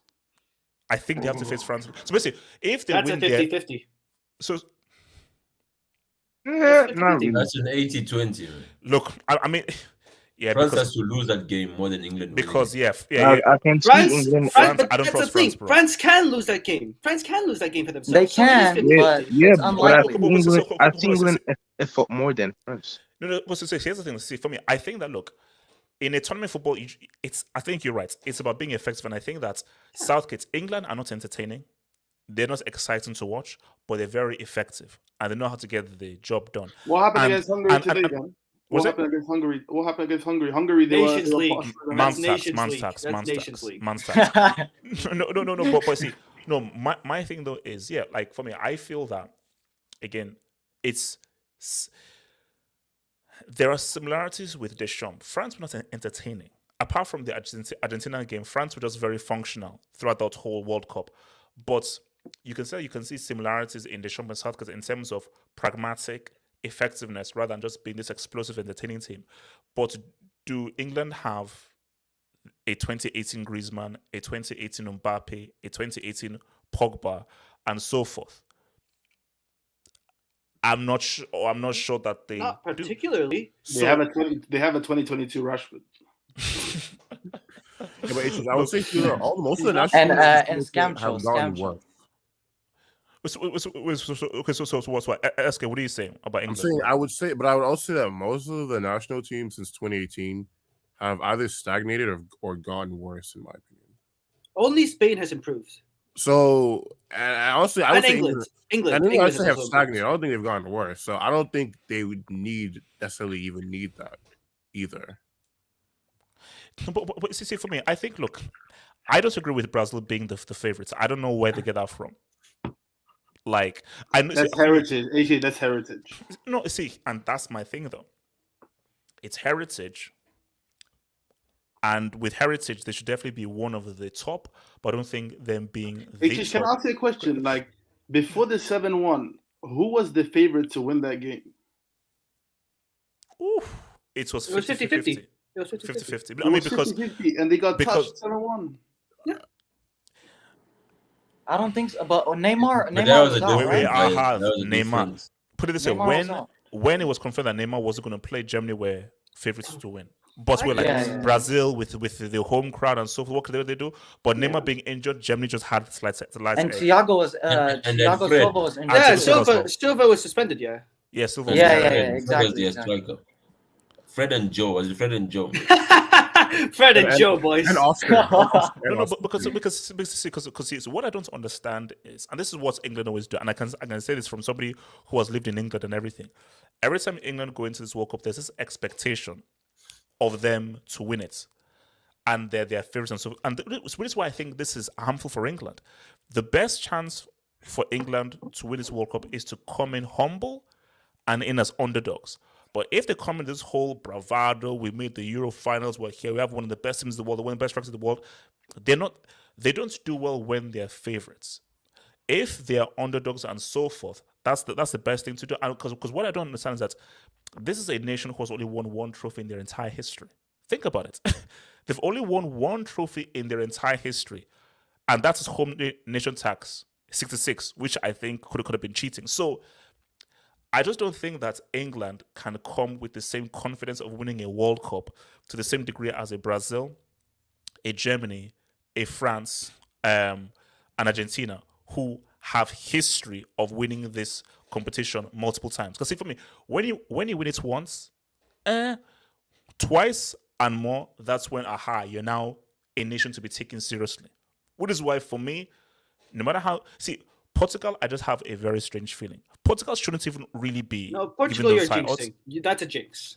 No, it's not a jinx. It's definitely a jinx. No. I need to talk about that's this. A jinx. HH, like, why do you keep doing this, HH? Like, it's getting old now, man. Yeah, it's getting old. Yeah, Portugal are trash. Like HH, like the guy is 37. Like, how much longer are you gonna keep jinxing him? He's like 80 years old, bro. Like, let the guy. Why do you jinx a 37-year-old? It's because Delta's not here anymore, so he can go back to Hayden now. That's what it is. I'm not jinxing your boy, man. I'm not jinxing your boy. 37. So Abdul, you said you wanted to talk about this. Talk. Who, me? Yeah. Oh, about Portugal. Oh, HH, like Portugal. No. England. As in, do you think England deserves to be one of the? I mean, no. I mean, HH. I think they've been really lucky with their road path to the final. Like in the Euros, they played a washed-up Germany, Ukraine, and Denmark, and they struggled against Denmark, bro. So I'm not really gonna give them any credit for that, bro. The only time I'm gonna give somebody credit is when they actually win something. And this team, HH, like, I don't know, man. Gareth, I don't know, because when you look at that team on paper, it's actually pretty good. But I don't know if I'm being bamboozled by the EPL tax. There is an EPL tax because HH, like, I look at that Hungarian team, and I don't know anybody in that. But that's maybe because, like, that's just me being naive. I don't really watch Hungarian. You know the goalkeeper, Leipzig goalkeeper. Yeah, the guy with the bald. Yeah, but I also think that the reason why they've been they've gone far in competitions is because of the defensive record. Let's be honest, they didn't concede a single goal in the Euros until the semi-final. They only conceded one open play goal all competition. Tough to break down. Yeah, so I think it depends on. Why is Jerry Maguire still in this team, man? Why is he still in the team? Thank you, bro. After today, no. Do you know what I always say? this is what I say about that. He's been a fridge and he's been garbage trash. But if, as a manager, you are able to say what's up to me, and you're able to play well under my system, I don't give a crap what you do for your club. That's all that matters. As long as you play well for me. But that's what I find confusing because Louis van Gaal, he dropped Donny van de Beek and he dropped. Who did he drop as well? He dropped Wijnaldum because they don't play for their nation. They don't play for their club. But Steven Donny Bergwijn does play with his club. Donny does play for his club, and he's trash. I mean, Everton, sorry. yeah. No, sorry. I mean, what's it called? What's his name? Wijnaldum doesn't play for PSG. Yeah. But then he picks Steven Bergwijn and he doesn't play for Spurs. So how does that work? Like, I get confused because because for some players it's that, but for other players they get picked regardless of what they do for their club. So I don't really I get confused. No, Abdul, but then not playing is two different things though. No. Also, Abdul. Yes, Wilson. Yes. No, Abdul, because also remember Louis van Gaal came. I think was it a year? Or was he managing in the Euros? He came. That was Frank de Boer. And that's a big difference because during because Van de Beek and all those guys they broke out, especially they were doing well under Ronald Koeman. So after Koeman left, it was Frank de Boer. Then was like Louis van Gaal. Now you have a new face. It's not. I feel like it's different when you're talking about like a Deschamps or Santos or what is that guy's name? The guy that got sacked, Joachim Low. They're all different because like they've been at the national team for so long where they will always pick their favorites. But now you have like a Hansi Flick, and now you have a Louis van Gaal. So it's like a different. Everything's different, So you're not going to see the same players. So I'm not surprised. I just think when it comes to England, I think there is too much like favoritism. There is too much favoritism, and I also think that HH in the attack they don't have, other than Sterling, they don't have anybody that shows up on a regular basis. HH, let's be honest, Harry Kane, he's a tree trunk when it comes for England. HH. He has never really impressed me on a consistent basis for England. And who else do they have? Jack Grealish. HH. Do you want me? Calvert-Lewin. So you have no respect for Calvert-Lewin. HH. This guy. I've seen him more times on the GQ magazine than I've seen him score goals this season. Those are facts. Saka's all right. No. But Abdul, here's the thing. Let's just say, I think for Kane, he knows that you need to show up. You need to show up because like you can't keep being a domestic merchant and so forth and just living off of up. And I do feel that he will put the pressure on himself that come this World Cup, I've got to have a big World Cup. I have to have a big. But who creates for Harry Kane though? That's the problem because Sterling. Trent. HH. So done. I'm saying for me, England is basically like a carbon copy of Spurs. Thank you. That's facts. Literally, and it's no coincidence Kane is their striker. Like it's literally Spurs on the international scene. When you need them to perform, they'll let you down. And if they and it's the same creativity issue. Even if you look at the way they play, whereby you got your two holders in Calvin Phillips and Rice, and then Kane has to drop deep to try and create something. It's literally the same thing. And against teams that open up. England the same way Spurs play against teams that opens up and give them space, they will play well. But teams that actually have a better defensive setup, they will struggle just like Spurs does. Okay, then so are you then saying that then it will be a bad matchup? So basically, there will be a good matchup for Brazil and Argentina. Yes, but for France it will be the opposite because when you have two teams that want to sit back, it's the better players who will always win, and France have better players. Don't smoke. Like if they had met Spain in the final, they would have lubricated Spain because Spain is a perfect matchup for them. Yes, because they leave a lot of space in behind. Yes, yeah. I mean, especially with Sterling and so forth. Yeah. Can I speak on the England thing? Yeah, Mama talking. Let Don fish. And just like Abdul said, if you look at the past two tournaments where they've progressed further, they've had easy runs, and there's no guarantee that you'll always get easy matchup. Whenever they've had to face a team which you were expecting them to have a hard game, they've lost. So who did they play in 2018? They played Colombia and Sweden, right? They did Croatia. They played Croatia. Oh, that's so fugazi, bro. Come on. And that's when they lost. They did beat Germany, though. That's where I wanted to go because decline tax. do we say that it's Germany with all the heritage and so that's a big win, or do we say yes, it's with all the heritage, but this is a declining Germany who are not at the very best? Remember, Oh, well, declining. Joachim Low was out of it. He was actually out of it. But at the time they played, he was even they weren't even no one even knew why he was playing a back three. Yeah. Even today, like if Germany had beat England, would we have called them finished? That's the thing. Would we have said, "Oh, they're finished" or whatever? So like it really all depends on perspective. We were calling Germany finished before the Euro started. Before the Euro, like nobody was giving Germany, especially with Timo Werner as your striker, nobody was giving Germany. Remember, they even almost came out of the group. They hadn't even made out of the group stage. They finished third in the group. Yeah, they finished third in their group. That's a good point. They finished second. They finished second. Wait, second? Yeah, on the last Portugal day, finished third. Portugal. Oh yeah. Remember they had the group. Remember they had the hard. Because they hammered Portugal. Sorry, Mohamed. Talk to me, Yeah. So with England, I just don't see it being sustainable. Like they've been getting the luck of the draw for the most part, and then it's like the back five tax is hefty, bro. Like, and they don't like if you say they're gonna use a back five, right? They're going to be lacking in that extra attacking edge because even if they use a front three, they have Kane, who you could say Kane is reliable, but he doesn't step up in the big moments. But you would say they have Kane and Sterling, but that third attacking player wouldn't be reliable, whether it would be Mount or Sancho or Rash Bandicoot, bro. Like, it's just not – it's not – like, who would be the third guy? Because when you have Rash Bandicoots. Did you call yes, him bro, Rash Bandicoot, bro. MBE Rash Yeah, Bandicoot. put respect on Marcus Ballon d'Or, right? Oh, bro, MBE. AJ, can you drop the break for that? Put respect on Marcus Ballon d'Or's Rash for MBE Rash Put respect on his name, This man. guy called him Rash Bandicoot. Bro, MBE Rash Bandicoot. Bro, that's almost as good as Trentware Prowse. You missed out on Mohammed's lecture on Discord yesterday. Bro, yeah.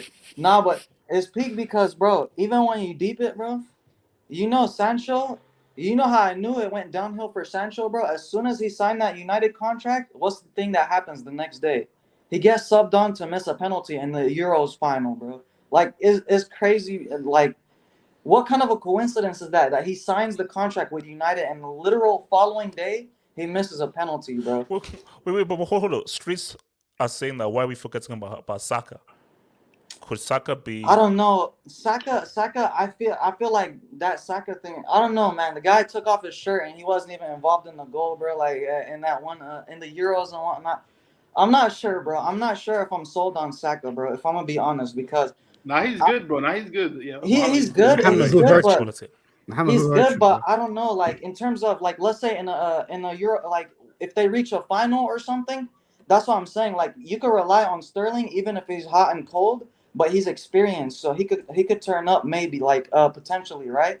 And Kane as well, like as much as he's a tree trunk and Spurs tax, he could turn up. But then the third guy is like Sancho's not that guy, and MBE Rash Bandicoot's not that guy, bro. And Saka, as good as he's been for Arsenal, bro. I mean, they've been turning up, but look, bro, they flopped when they ended up in 5th place, bro, and like. They've been doing well against the lesser teams, which is kind of impressive, like, since they've been flopping against the lesser teams in the past. But I don't know, like, the Saka hype, I'm not sure. Like, I'm not 100% sure about it. Like, he is good. Like, when I see him, he's good on the eye test and whatnot, but I'm just not sure if you can rely on him. And then with Maguire, like, if you're going to do a double pivot tax and then a 5-back, you're taking away that attacker anyways. And Maguire is just not reliable. And I'm not even trying to be funny, bro. Like, maybe anybody from this hangout could beat him in a 1v1, and I'm not even trying to troll, bro. Like, the guy, I just don't understand, bro. All right, cool. Let me bring in your boy, Dragon Talks Me.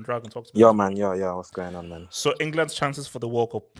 Yeah. We have a lot of anti-lazy, anti-royal, anti-king and queen people here. We have a lot of anti-imperialists here, like Abdul, who wants... Yeah, I was listening before, and I just wanted to come on. Wait, is this H7? Is this H7? No. No, it's Dragon. Dragon. Oh shit, but you guys sound alike, man. Oh shit. By the way, shout out to democracy. You know, none of this monotheism. What is it called? there's queen king stuff. None. We don't know nothing about that. We're all democracy here, guys. We're all democracy here. Yeah. No. Let me tell you, like, I'm fully anti-Real Madrid, so I don't believe in all that crap. So, Dragon, talk to me, man. Yeah, I wanted to speak about two teams. I wanted to speak about England and Belgium because I was listening to the Hangout yesterday and I disagreed with what Yasser had to say about Belgium. But Of course you did. Of course you did. Okay, go on. No, yeah, I'll speak about England first, real quick. For me, England can go as far as they want to go. As England will go as far as they want to go. Like, they shouldn't fear any team because they're one of the better teams, but they're gonna go as far as they go. If they play to their highest maximum, they can reach a semi or a final. If they play poorly and the manager makes the wrong decisions, they can go out in the quarterfinals, round of 16. For me, England have like top 3, top 4 best talented squads in the whole World Cup behind Brazil and France for me. I don't know why you keep saying HH that Portugal is more talented than England because they're just not. Portugal do not have more It's talented reverse, players man. than Dragon England. is reverse. It's reverse. Like, It's just jinxing. England are stacked in certain positions. They're Hold up. stacked. Andre Silva, Rafael, Leao, They've got Cristiano, good the players, GOAT, yeah. I'm not Jota, denying that. Bruno Fernandes. They've got Also, Did you just say Bruno Bro, did he Fernandes? just Are say you Bruno, mad? bro? Also, Fernandes, He did not say Dragon Fire. Also, Argentina's attack is pretty crazy as well. Like, yeah, guys, have you seen Argentina's attacking options? Now, their defense is poverty, 100%. But Argentina's attacking options, no, look, see, Dragon. But okay, do you know what my issue with Dragon is? This is, I don't know how old you are, but this is like 2006 all over again. 2006, people like, oh, David Beckham, Lampard, Scholes, Gerrard, Owen, Rio, Serie, Ashley Cole. Those bombs completely failed and underwhelmed. I agree with and you. also remember, do you know what the difference was? They faced tough teams. Yeah. They faced tough teams who were at their best, and they eventually got knocked out, and they just couldn't beat those tough teams. So my thing is that I want to see this England team play let them face a France, Argentina, a Brazil. Let's say a rematch of that Denmark, because I'm sure Denmark wants revenge. So let this team face a big team at their best in a knockout, and let's just see what they're made of. So for me, I've not seen anything from this team to show me that. So I believe in their credentials, because for me, that's win against Germany, Denmark, so. Yeah, for me, England, their talent is very good. Like I said, they're stacked in fullback and in attack. Like, they've got many number 10s and wingers, and they got good strikers and decent centre backs. They're stacked, but I don't think they're going to go far because their mentality isn't good and their manager's going to hold them back. This Southgate guy, I'm sorry, he's not getting the maximum out of the players that he could. He picks the wrong selection of players all the time. For me, England's best lineup is Reece James at wing back, Bellingham and Rice in the midfield, and for me, the attack should be Sterling, Harry Kane, and Bukayo Saka, because Sterling and Saka offer runs in behind, which is dangerous to other teams that have like slow defenders. And like, that's why I don't think they're going to go far, because the manager's not going to take them to their maximum. The manager picks the wrong players. He wants to play Mason Mount, Gallagher, Calvin Phillips. These players are not ready for this level, and like, that's why I don't think they're going to go far, and their mentality is not great. But they have the ability to get to a semi or a final. As I said, they've already proven that, even if they haven't faced the strongest teams. Because one thing about England is they're solid defensively in these tournaments. They have Kyle Walker, like, he's difficult to get past against. So if a top team does play England, they might lose, but they're not gonna get battered. It's gonna be a tough, close game. But as I said, I don't think they're gonna go far and win, because the manager does not know what he's doing. He picks the wrong players, and he doesn't get the maximum out of the players that he has, which, as an England fan myself, I live in England, is disappointing, because I want to see players like Grealish, Sancho come on, but he wants to play players like Mason Mount with no technical ability on the ball. And I want to see Jude Bellingham, like, he might be 18, 19, but if you're good enough, if you're good enough, it doesn't matter how old you are, you should be playing. Like, it doesn't matter. But this guy wants to make the wrong selections. For me, Tomori should be getting a chance in defense, but no, he'll play Maguire. That would never happen. That would never happen. I don't know what your opinion is on this HH, but I think Trent should be on the bench. I wanted to know what you'd think. Yes. Speak on it, Dragon. It's the same thing with Maguire and so forth. I think Trent suits what Klopp wants to do. Yeah. I don't think Trent suits what Southgate wants to do. And for me, it doesn't matter what you do for your club. When a manager is picking his team, what works for me with what I'm trying to do. What Southgate is trying to do is the complete opposite of what Klopp is trying to do. international football is the complete opposite of what club football is about. So all because Trent has been amazing for club, Trent is playing with Naby Keita, is playing with Fabinho, is playing with Salah, is playing with Thingy. These guys are not English. Yes. So it is a totally different environment Trent is succeeding in, as opposed to, wait, isn't it on the same flank as that clown Mount? Trent plays on the right, yeah, on the right hand side. Yeah, so for me, Reece James should be playing wing. If he's going to play 5, play the guy who actually plays wing back week in, week out. Dragon, even if Buddha was playing right back and so forth, you have to combine with Mason Mount. The guy should be on the bench. I'm No, sorry. but I think Reece James. He's not that good. Like, I think you have to use Reece James, bro. Like that bumblefoot Trent, bro. Like that, you can't use that. You know, I have an unpopular opinion, but I think Trippier is better for England than Reece James. Shout out to Trippier is good, That's but true. Reece James just has the physical. He's better. He's just more physical. He's physical in there. Yeah, but I know he gave away the Reece penalty. James doesn't have the experience. No, that wasn't a penalty. HH, I wanted to speak on Belgium quick. Can I speak on Belgium? Okay, real quick. Real quick. Then before I talk to some of the guys, go for it. I was listening to the Hangout yesterday, and Yasser said that in his opinion, he felt like Belgium wasn't good enough to win the World Cup, and like they just wasn't good enough. I disagree personally. That's just my opinion. I think Belgium, their golden generation has passed. I don't think they're going to do this at the World Cup because their main players are older than 30, and they don't have the physical capabilities. And De Bruyne was the reason why Hazard is on. But isn't that what I said though? Yeah, no, but my viewpoint on it was that I do think they were good enough to win the World Cup because if you actually analyze the World Cup run, they were on the more difficult side. They played France and they lost 1-0.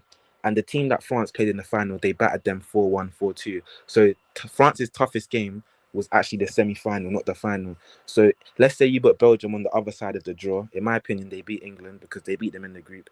They beat Croatia, and then maybe we have a Belgium-France final. And that Belgium-France game was tough. Dragon, that's my point. Wait, how does Shannon Sharp say they lost? They lost against They lost. No, but that's not my point. My point is they were good enough to win because, as HH said, someone like De Bruyne didn't turn up, but his talent is good enough for them to win. You're making my point, Dragon. My point was. Wait, hold on. Yeah, yes, and I'll come to you, Don. Yes, no, but Dragon, my point is, France was the better team. I even if they were on the other side, they would have lost to France because France was generally a better team. That was my point. My point is like the reason why I said they weren't good enough is because they weren't good enough. Yeah. Because if they were good enough, they would have won it. Yeah, but when you go into a World Cup, there's more than one team that can win, and we don't know who's going to win before the game. So before those games, my view is that Belgium are good enough to win the World Cup. That's why it's a disappointment that they haven't won nothing because you look at the players and like, how? Hold on, I get what Dragon is trying to say. Dragon, you're sort of right, but here's where you're wrong. You're right in the sense of there are many guys who I think Germany could have won in 2010. Germany were good enough to win the World Cup in 2010. Argentina were good enough to win the World Cup in 2014, 100%. But I think what the notion is here is Belgium, we saw they were missing that extra spice. Belgium is all talent, no cheddar, no real bites. And my thing is, I will say this for the rest of my days. De Bruyne failed Hazard. De Bruyne failed Hazard in that semi. Hazard needed a co-pilot. Someone help me. I am coming in, drilling past guys. There are 4 or 5 guys trying to stop it down. I need someone to give the ball. It's like basketball. I'm attracting 2, 3 guys. I need someone just to hit the ball out to somebody who's open. And there was no one there to freaking help him. Hazard was doing it all on his own. I agree. Go watch that semi. Hazard was like, bro, I'm ready. I just need someone to walk off. Are we saying no one in their squad was capable of stepping up? Because I disagree. You have De Bruyne was capable. Yeah, De Bruyne and Lukaku. That's what I'm saying. So in my opinion, they are good enough. They were good enough to get past France. Are they?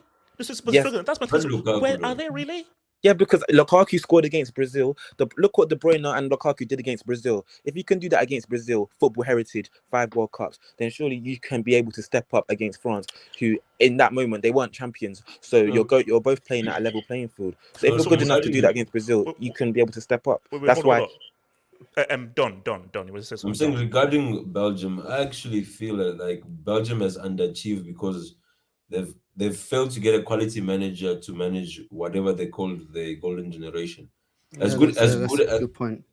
as good as you may have the squad, I think whenever you have a squad of talented players, and that is actually when you need a good manager to come up with tactics and a system that can get the best out of that team. And that Martinez guy, that's what happens when you hire analysts to be your coach.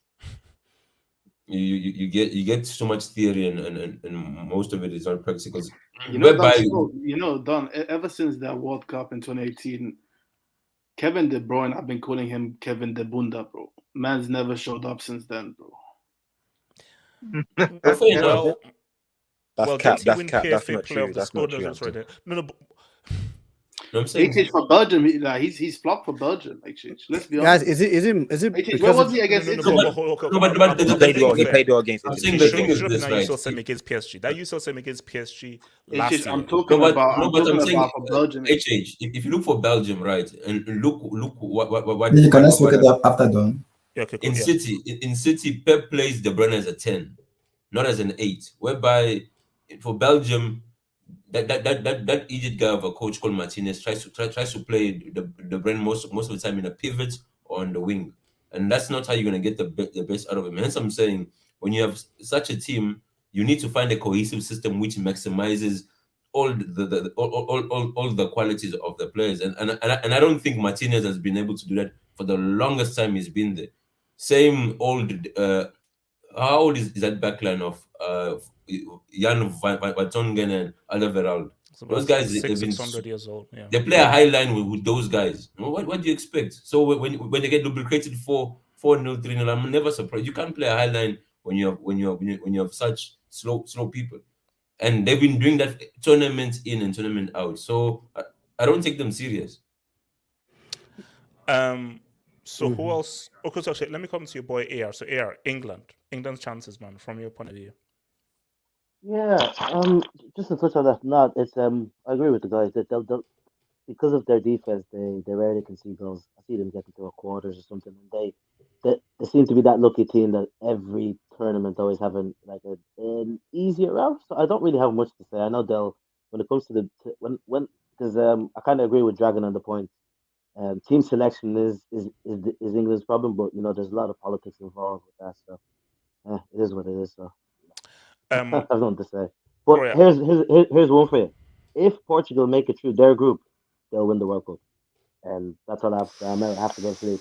I hope so. Alright, I hope so. please, If they make it out of that fire, they're out. I pray not. I pray. HH, can I speak on this? Let Abdullah go because Abdullah talks to me. Actually, I don't know why you guys are talking about the England national team. That team doesn't. That team is like what Don Smoke said, that the Tottenham Hotspur of the national team. So you saying they have no chance of winning the World Cup? When you have Bombgate, his name is not. His game is Bombgate. Northgate. Or Floodgate, or whatever his name is, and you have see. There's Raheem Sterling, Bukayo Saka, Phil Foden, good. They have talented players in that team. But when you have a manager who doesn't even know what he's doing, I don't even know when they get this question back, maybe yesterday night or this morning, and started questioning English national team. And you expect them to go far. I don't expect them to go far. England, see, ever since the tournament, maybe the Euro and everything has been played in Wembley. Let them get out of Wembley. Now it's gonna be in Qatar. We're gonna see how good of a team they are. And also, because every tournament has been at Wembley. So, and also very quick, also Sona, something you didn't take into account is a good thing that Ablachi brought this up. The heat and the climate. Mm-hmm. That is going to favor the South Americans, the Spanish, and the Portuguese. It's not going to favor the like those. It's not going to really favor people like France and especially England. You know, because the last time we had a World Cup that would be this hot was 2002 in Japan and South Korea. So you're saying Abdul's team, Denmark, is screwed then? They're going to struggle. They will struggle. They will struggle in the heat. They will struggle in the heat.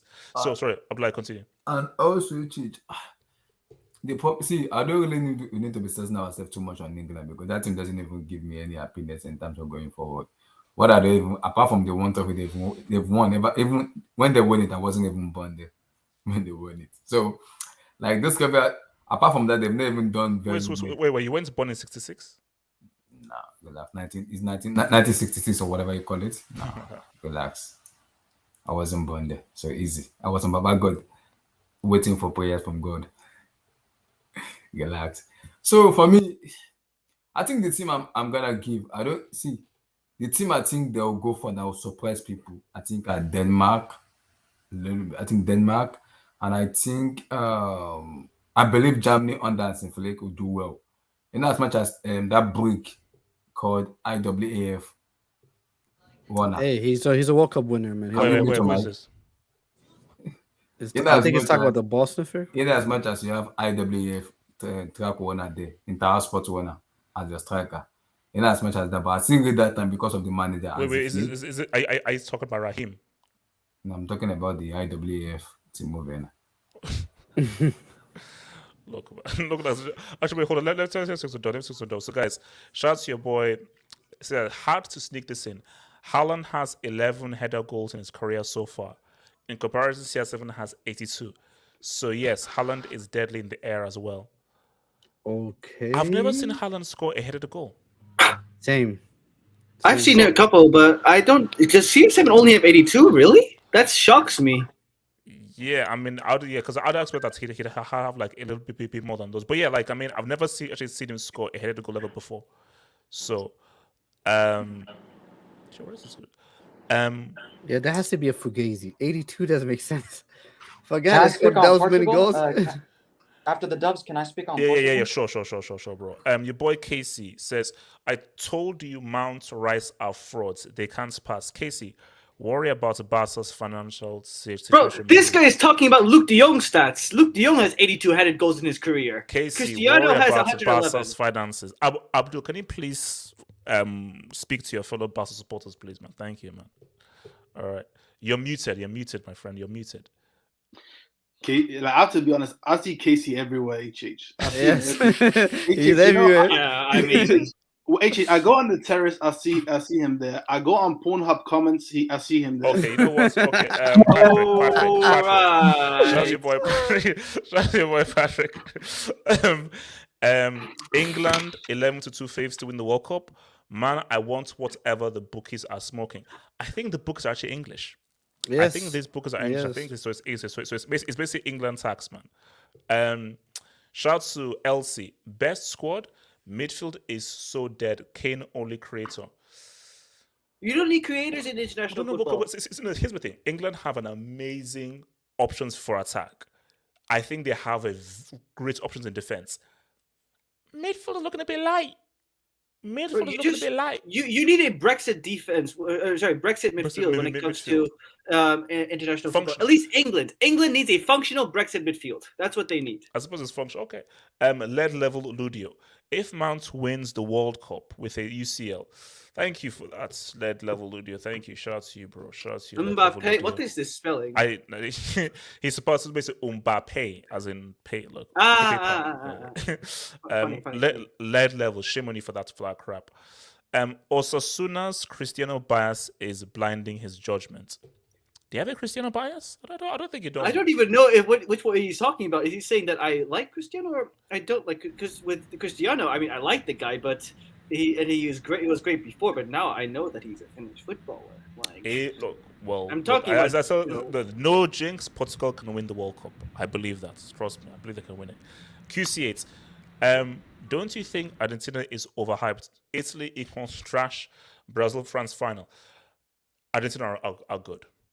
I don't think that they are good enough to win the World Cup, but they are good because watching them in the Copa America, watching what they did against Brazil, in Brazil, against a strong Brazil, and looking at just the balance of the team. Basically, they're a good team. They're a team who I think can at least get to the semis, but I don't think they can. They're not strong enough to win it, but they are good enough to at least say a little sign. 3 teams can win the World Cup: Argentina, Brazil, France. Netherlands, dark horse. I disagree. What? Spain and Germany, put no some strikers. respect on Denmark. England are so suspect. It's not funny. But here's the thing. See, for me, it's all dependent on the routes. Again, when you do the World Cup predictor, if all the teams we expect win their groups, England have to face a big dog in that quarter, which most likely I think is going to be only France. So I think if France win their group and England win their group and they win all the games, I think they meet in the quarters. England have to meet us. England have to face us in the round of 16 because we're getting second in our group. Yeah, because they're in Group B, right? and we're in Group A. Again, we're with Qatar, so Qatar's obviously going to finish top, and then we finish second. I dare you to lose to England. Osuna, I dare you to lose to England. Yeah, so they'll have to face us because, or they face Qatar, and in which case they are out.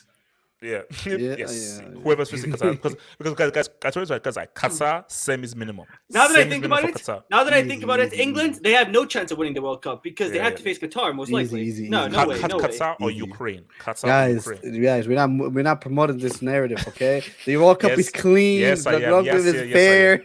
Hold up, so boy, yeah.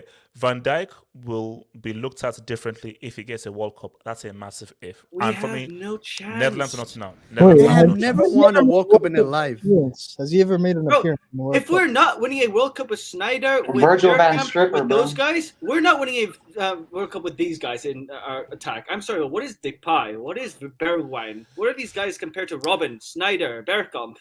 Wait, hold up. Let me bring so your boy Link. Mason Mount, the first defensive number 10. 100%. Revolutionary. Bro, that guy is trash, man. That guy is trash. Yes, says France with Zizou, Portugal. So France with Zizou, Portugal with one of my dreams is Mourinho to coach Portugal at the World Cup. Mourinho at the World Cup would be box office. That would be Pep freaking with box Spain. office. Oh my god. Or Pep with England. Nah. Pep will never. Are you a joke? Nah. Pep has to come to Portugal, bro. Pep has to. Bro, he literally went to Man City and Wait, hold executed all the English players. Your boy Kiran Prakashara says England play Maguire over tomorrow. They don't deserve a World Cup. You see, again, I will repeat myself again. Based on form, 1000% tomorrow deserves to play over Maguire. But I will defend Southgate in the sense of if you do well for me in my system, I will have faith in you. The moment you now play badly for me, cool. But if you play well for me, I don't give a damn what you do for your club. As long as you play well for me in my system, we're all good. Yeah, but HH, how can you not play well against San Marino and Albania, bro? Yeah, with a back like 7 tacks, bro. Like, how am I going to play bad? HH, like, Southgate gets exposed for his, for the horrible, like the team he picks when they come up against like a proper team. When he comes up against a proper team, obviously Maguire, he's gonna do well against Albania, bro. Come on. Yo, can I ask a question though? Like on that, is there like a reverse quota for England? Like you know how in France there's a quota tax. Is it like a reverse quota tax for England? Because it's looking kind of English Talents FC depressed. English Talents FC. Speaking of English Talents FC. Wait, hold on. There we go. Commiserations to England for not winning the World Cup 2022. # NP reverse jinx. LL, if England wins, I would buy the hots and give it to white people and give you a hair transplant. English Talents, shout out to you, bro. You are always so lovely. I always have this feeling that English Talents FC is just YSK in disguise. It's no. I will unmask him. I will finally unmask him. I have a feeling who it's maybe. I'll unmask him. Mohammed, talk to me about England and Portugal. Don't hold back. England. So for me, for Portugal, I know this might be too late, but for Portugal, I've been having a pet peeve with Santos. Santos has been a big problem. And not only Santos, but there are even certain players in the team where they would perform good for City, for example, like Cancelo and Ruben Diaz and Bernardo. Those guys are like world beaters when they go to when they play for City. But then when they come to Portugal, like Ruben Diaz is always bending over and shit. Like when he faces a shot, even against Belgium, when fucking Hazard's little brother just rossed the shot from outside the box, Ruben Diaz just went like this and just bent backwards like that. Like, bro, how is that defending a shot, bro? How is that defending a shot? Diaz loves the floor, though. You're supposed to put your body in the way, not dodge the ball and bend to your knee and like hold your hand up for BLM. Like, bro, you're supposed to face the shot up, bro. Like, bro, the guy, like, what is he doing, bro? The guy's taking a shot and you're facing the other way and taking a knee, bro. So, Mohammed, you're saying that England have no chance of winning the World Cup? The way you're trying to tell me? No, I'm saying Portugal. Yeah, with Portugal, I'm not saying they have no chance, but with Santos, he's definitely a big tax. And I always wonder, maybe like this is far fetched. It sounds crazy, but like I would like in a different like situation. Like if Pep was the coach of Portugal, maybe he could get the best like out of Cancelo and Bernardo and Ruben Diaz, like for example, in this team. But for me, Pep needs his specific players. Without specific players, the guy ain't doing jack, bro. I mean, but for me, I don't want to see Bruno Fernandes touch the field. If I'm gonna be honest, I don't want to see him get 1 minute on. Bruno Fernandes, Maguire, Rashford.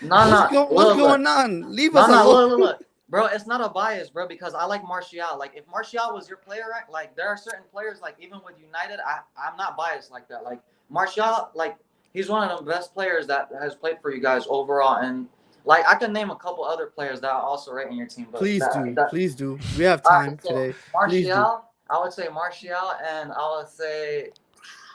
Mohammed, you don't need to break your brain cells to try and agree with Abdul Mitchell. I mean, you're not wrong. I mean, post lockdown prison sacks. Yeah. But and I ain't gonna lie, this is hard. This is difficult. Mohammed. Look. No, Bruno Fernandes of last season. Bruno last season. Bruno last season. Last season, Bruno. Hold up, Mohammed. Talk about England. Man, I think Quincy has been disrespected on this thingy. No, but but with England, it's like, bro, as long as you keep having Calvin Phillips and fucking Henderson holding Maguire's hands all the time, and Miley Cyrus Foden just dyeing his hair for Gaza just to sit on the bench and like start making interviews and shit and not contributing to the team, it's like, what's the point of Miley Cyrus showing up and saying, "Oh, I like Sancho's jokes and shit"? Like, who cares about all that? We need to see who could step up. He wanted to come in like a wrecking ball, but the wrecking ball did not. You know what? Exactly, bro. Like he over here doing up wrecking balls in training, bro. You need to be doing something to get a break into the starting 11, bro. Like I don't understand why you're doing all these interviews and whatnot.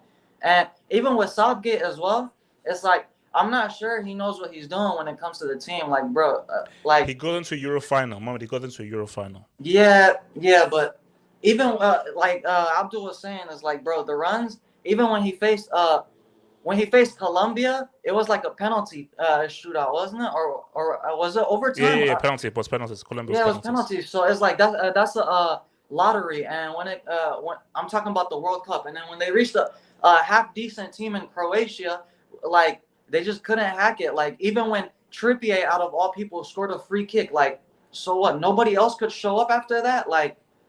And that's and then when they faced Germany, people would say, "Oh, but they beat Germany." But honestly, like the closest threat that they had was that Muller shot, and it's like you could tell, like the team, even with wasn't Jurgen Loh was still there, right? Like for that game. Yeah, he was there. So like that team, they were already checked out. They were like, "Bro, this is his last dance, whatever." Like we'll just do whatever. But it's like the team.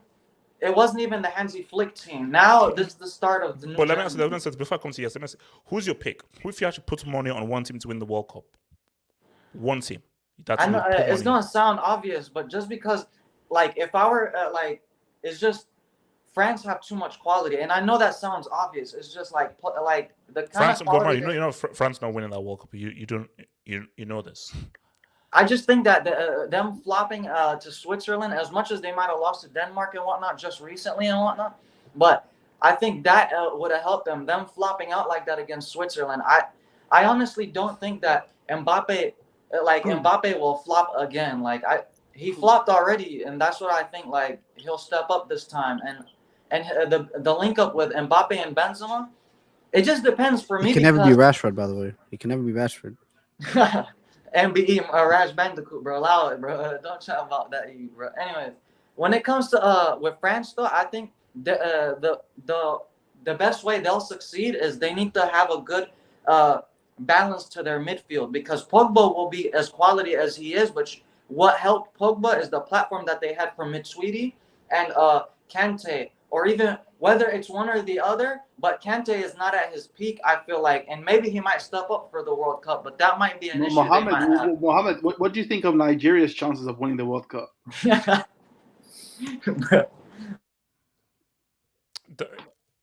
Oh, he has to.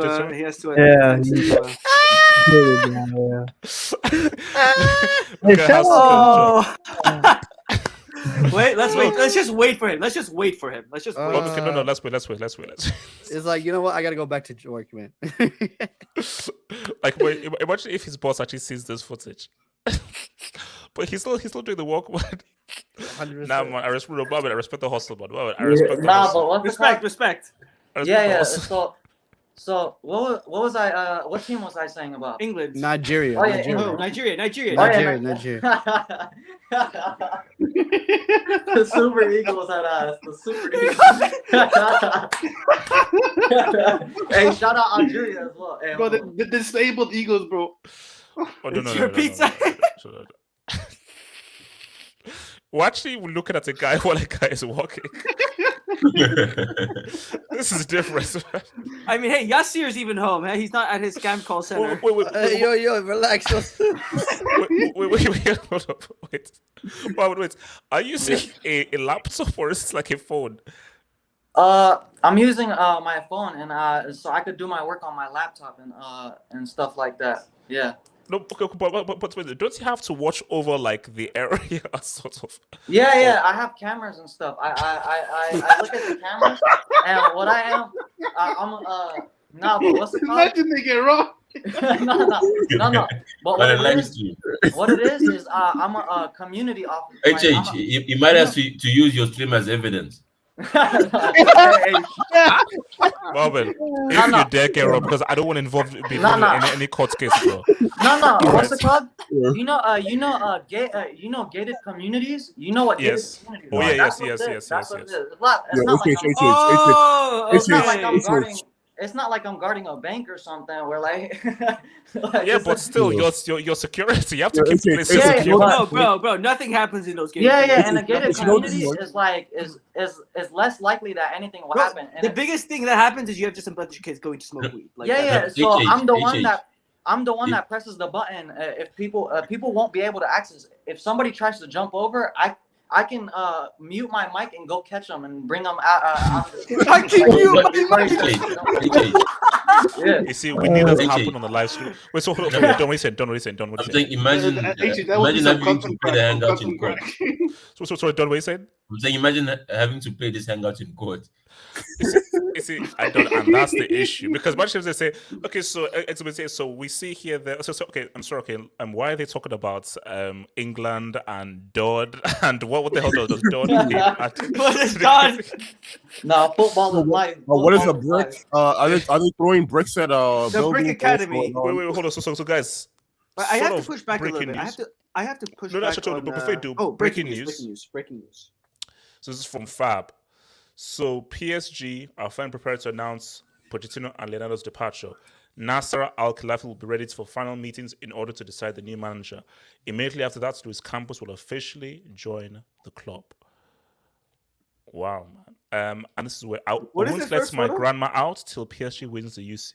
Okay, so that's a all right. Okay, so look, we all know what's going on. Looks like she's not getting out, though. Actually, there's a joke to be cracked, but I'm not sure whether I want to crack that joke. Yes, talk to me. What is this one? Well, I would like to push back on. Yeah, sorry, you want to push back? Also, you want to push back? On his Portugal point, you say there's a Santos tax, but you forget Cristiano doesn't pay taxes. So, like, we know that that's not a factor. No, but that tax. It's a different tax. It's a different tax. He doesn't pay any taxes. No, he pays the Santos tax though. Yeah, that's does he really? Wait. I mean, Yes, you want a competition with them. Yes. So we talk about England, right? Queen Lizzie, right? England. Queen Lizzie, right? Yeah, Lizzie, baby. The one that HA says is my girl, Queen Lizzie. You know? My girl, baby. Pick up the phone, babe. Yeah, England, man. England is. I agree with everyone. England has to be the most luckiest team. I don't know how they do it. I don't know if they pay. I don't know if Queen Lizzie gives her actual special gold coins or something like that. I don't know how she does it. But then we're talking about two international tournaments, the Euros and the World Cup, where they scammed. They scammed their way to the semifinals and the finals. Yes, it's scam. Like all the other countries had to bust their butts just to get somewhere. then these guys they play in Wembley with with the nice what you call it the perfect temperature for them. Everything's perfect for them. All they have to beat is who did they end up beating on before Denmark? Was it Ukraine? Yeah, Ukraine. Ukraine, and they ended up beating Ukraine. They look at the group they were in. They were in the group with Scotland and like some other dudes, some Croatia? random dudes. Croatia Okay, were you was saying getting this when all. Portugal won the Euros? Listen, SK, relax, mutual mic, man. Portugal winning it for the first time ever is actually unbelievable. It's something to cherish. And then plus their team was trash. Wait, so how many times have England won the Euros? I have no idea. Never. So if England had won the Euros for the first time, would it have been something to cherish? Would we? 100%. No. Are you kidding? Don't kid me not. I don't care how easy it is to win it. I don't care how easy it is to win it. If you win it, everything else doesn't matter. If you win it, you win it. There's nothing much I can say. I can hate all I want, but at the end of the day, you win it. But my point is, at the end of the day, Southgate is not a real manager. People forget Southgate was there as an interim manager because they were trying to look for another manager. They gave the job to an interim guy. That's what they did. They gave the job to interim. That's what people forget. And at the end of the day, I mean, this team goes as far as Southgate goes, and Southgate he's a limited manager. He just can't carry this team. He's going to prove you wrong. So wait, let me take some Dubé. Actually, you believe that? He will prove you wrong. I believe in him. Let's see. Charlie Boy says Netherlands are ballers. I don't know what y'all are watching. You must be smoking something. Like, we are terrible. Terrible? Yeah, we are horrible. No, terrible or just decent. So okay, so we are very average. We are very average. We have no chance of making this winning this World Cup. No. Like, I didn't say win. Quarters, semis, max. I mean, hey, it depends who we face. If we face England, I don't give us a chance. If we face USA, maybe quarters. But the thing about us, or Iran, don't sleep on Iran because it could be Iran that you face. Maybe, yeah. But either way, I think maybe we might reach the quarters, but that's as far as we're getting. Like that game yesterday, it was very much just we took our chances, and Belgium's defenders looked like they were 40 years old. That's it. Shout out to your boy Slat Slime. HH, have you heard of a guy called? Guys, I'm not sure if I want to say that. No, I know this guy. I know this guy. Please yeah, I know him. Tell me this is to do with adult entertainment. No. No. Johnny Minerals is a guy. He literally worships the feet, the ground that Mason Mount grazes. If there's one guy that literally can call Mason Mount daddy, that's Johnny Minerals. He's like that guy that was sending you DMs. What was the name of that guy that was sending you DMs during the complicated Chelsea show? 100%. Yes, that. I just looked up this guy's channel. His most popular video was thanking Lampard on Talk Sports, and this was only a year ago. What? So I now know who to mute and block. Thank you. And I know who to mute and block. Bro, he's the biggest Mason Mount fan. Don't judge teams now. Portugal have top two most talented squads. I agree. When it comes to the World Cup, Santos' defensive system works in knockout football. Portugal have a good chance. I think Santos. Thank you, Abdul, for that. Thank you. Very, very, very well needed. I think that Santos needs to readjust himself to suit the personnel and the players that exist for this Portuguese team. So for me, Santos is going to be what holds Portugal back. Not their talents. They're good enough. They're going to win it. It is going to be your boy. Osasuna, do the Dybala celebration. Okay. That's actually uncanny. When did you get a famous footballer on your actually stream? Looks like him. You know what? There is actually the resemblance, bro. It's crazy. When did you get a famous footballer on your stream? Look at you moving up in the world, HH. Yeah, I mean, man, he has Benzema half the time with red here. That's true. Yeah. Chris OP says, shout out to my bro Mohammed, bro. Shout I'm out a to you, big shout out to fan of yours, bro. You keep it real, bro. Shout out to Wabdul as well, bro. Shout out to LL as well, bro. Hey, Yo, Chris, you're Chris, famous. shout out, yo, Man, shout you're out, bro. famous, man. No, see, for me, I Hey, say, Chris, bro, he's Shout one out of to the the coolest streets. that guys. shows dedication. A No, guy, yeah, he- while on the job, he's still giving us that content crap. He's She's had to, the she's had coolest to. Ghanaian around, Chris, bro. All right, okay, Abdul. Thank you for that. Thank you for that. No, I'm being serious. I know you were. So, guys, General price tax. let's talk real. So, guys, I'm gonna just go around the room because I put us a video and it's annoyed some people. EPL versus La Liga. But by the way, AJ, did you see like the PK cheating thing is apparently real? Yeah, I know, but it's not Gavi's mom. But yes, it is real. I know it is real, but it's not Gavi's mom. Wait, Abdul, you didn't believe it? See, I didn't believe it, Abdul doesn't believe anything negative about Nah, I Barcelona. didn't believe it either. Nah, To be fair, apparently I had my apparently skepticism it was as with well. Gavi's sister now. No. wait. Hold up, Abdul. I'm pretty sure that's illegal. No. Hold on, Abdul. What if? Hey, chill. No. Sorry. What if Miss B Nation called up like a prostitute and actually got PK? So actually, Miss B Nation actually set the whole thing up. Miss B Nation, bro. You know, What if Delta called the girl? If I wouldn't be surprised. I would be surprised if it was Miss B Nation. I would be surprised. Okay, guys, I want to go because Sullivan. EPL or La Liga? Which league is better, and why? I mean, it depends on what type of football you enjoy, but I mean, obviously, when it comes to peak, this can't be argued. La Liga has been home to the biggest superstars, bro. Like Messi, Cristiano, R9. I mean, Maradona. Like there's just so many players to name that were based in La Liga, and like nothing beats Prime El Clasico. So, I mean, for me, I'd have to say La Liga by a country mile. Wow. Yes, yeah. What do you say? EPL or La Liga?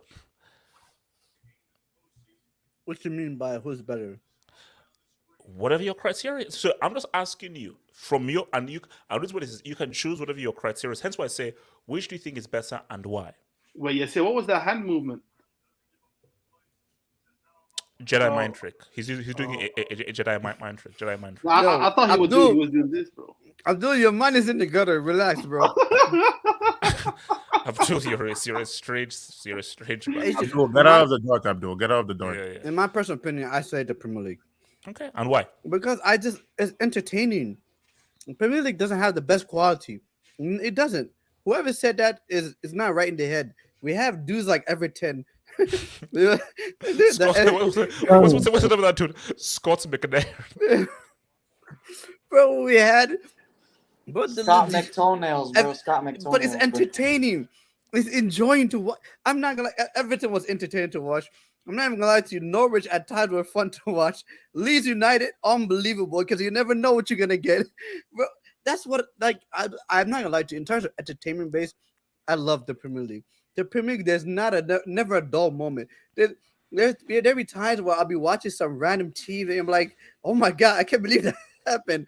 And better yet, the fact that the referees are actually horrendous adds to the entertainment.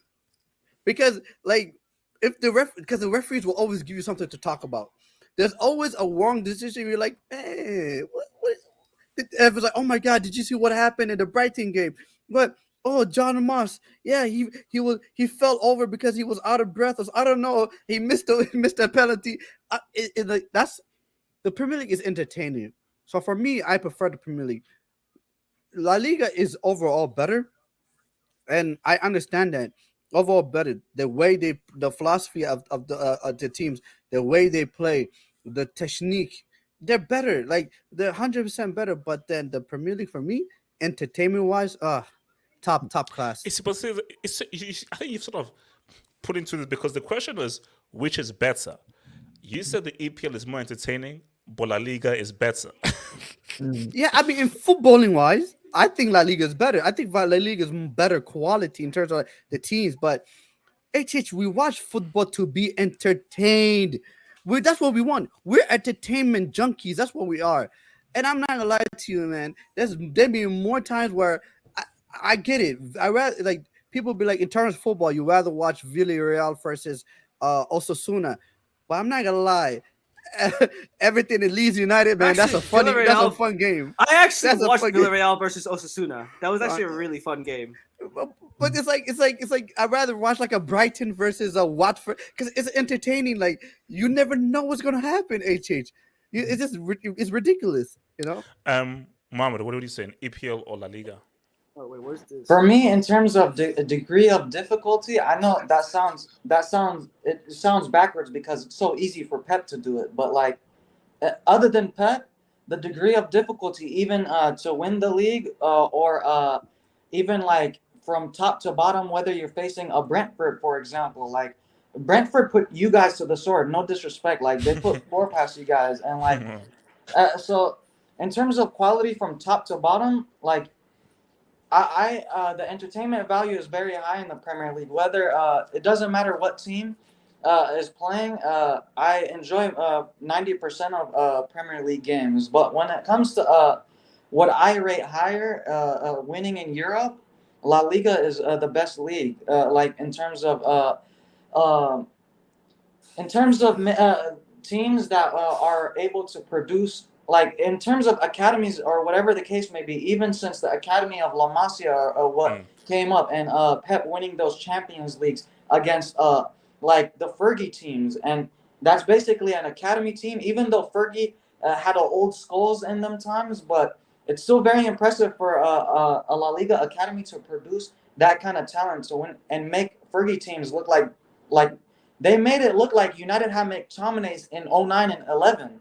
Like that's how. Like no disrespect. Like it's no like. Look, It is disrespect. It is disrespect. But continue. Like, and yeah. So in terms of what matters more to me in Europe, even a transitioning Madrid team, for example, like a transitioning Madrid team, they destroyed as much as they lost 4-3 to City.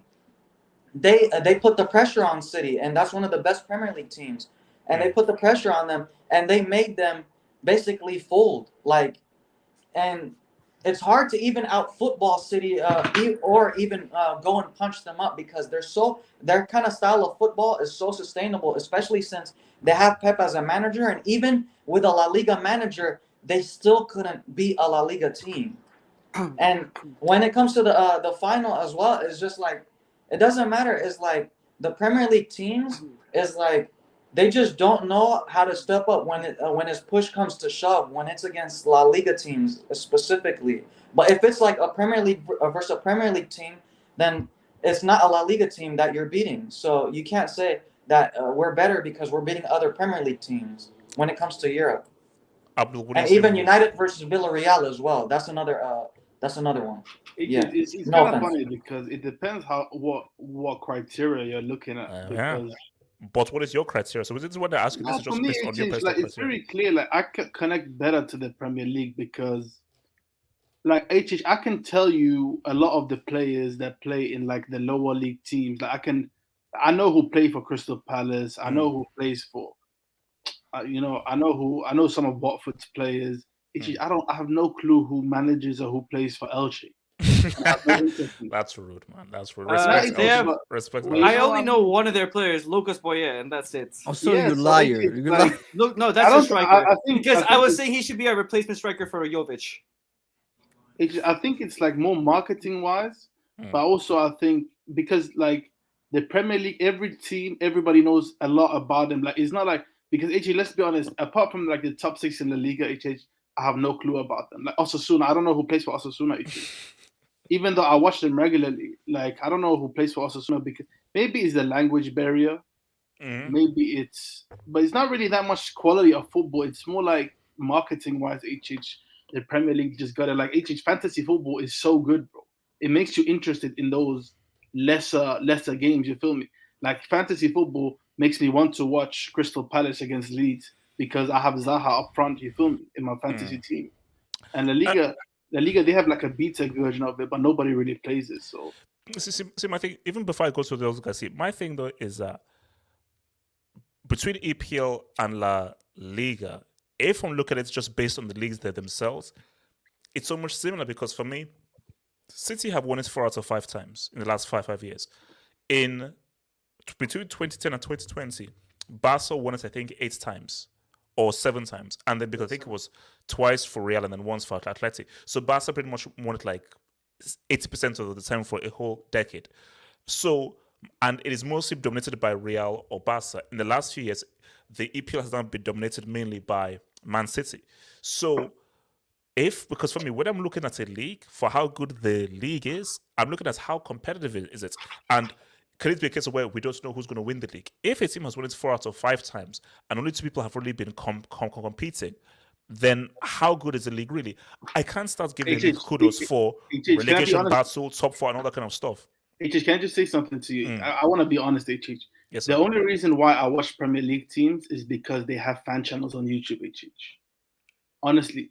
The only reason why I watch Manchester United is because I love seeing Mark Goldbridge cry. Exactly. Me too. Me too. Ransom Banks. Ransom Banks. If it wasn't for AFTV, I would never watch Arteta ball. I'm being honest. And for me, and that's the thing is like for me, a lot of the appeal of the Premier League. This is what I said in my video. The Premier League is more exciting. I think the Premier League is much more exciting because of the fans and the characters of the fans. Like, look, AFTV is a phenomenon, but my thing that when we're just saying better, it goes down to criteria. And my thing is that the best criteria that I can use is how well do they do when everyone faces everyone in a competition. And that is the Champions League and the Europa League. Because when I'm saying better, I'm thinking of competition. So who is better in terms of football? So in terms of competitiveness, me against you, mano a mano, we face each other in a competition. Who comes out on top? Isn't there like a stat, HH, where La Liga teams have beaten English teams 16 times in a row in finals? Yes, 17 times. 17, yeah, like I don't know how far it stretches, but all I know is obviously 2001. 2011, then of course, freaking 2018 and recently now. Man United, they've lost to Spanish teams 6 years in a row now. Oh yeah, I forgot about Villarreal. Even against Villarreal, bro. Like. Oh yeah, and then Arsenal against Barca in 06. Yeah. You guys leave us alone. And even this year, Liverpool, Real Madrid. Yeah, you guys leave us alone, please. Like, What do you think that is down to? Is that down to like mentality, gid? What do you think is it down to? It's not for me. It's very simple. It's like the best players in history normally play in La Liga teams. When you think about it, some of the best players that's in history have ended up in La Liga eventually. And when you're dealing in a Champions, especially like a final, that individual is going to say something. Like you look at Barca against things. But like Prem teams have had better teams in the last couple of years, but they keep losing still. Yeah, but as HH said, in the Premier League you have better teams, in La Liga you have better players. But they don't say what's up. And my it's thing because is the managers in the Premier League are better.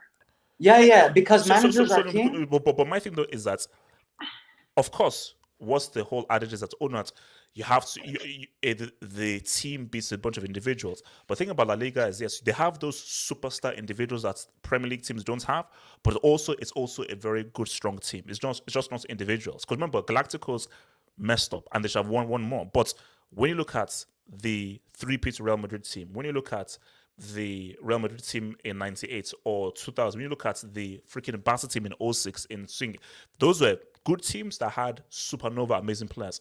SKFC, talk to me. La Liga or EPL? So the way I look at this is I look at these through cycles, right?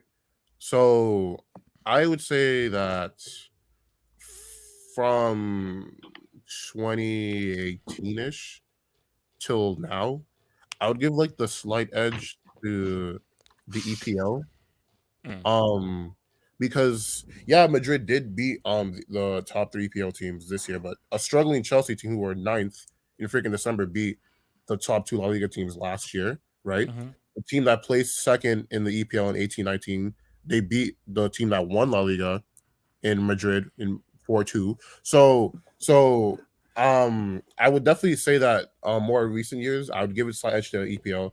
For the most of the last decade, from 09 to 2018, clearly La Liga, no arguments to be made, to be honest. From I'd say like 04, because that was really about the only time I kind of started watching football till like I'd say Barcelona's first treble. I'd say it was pretty even.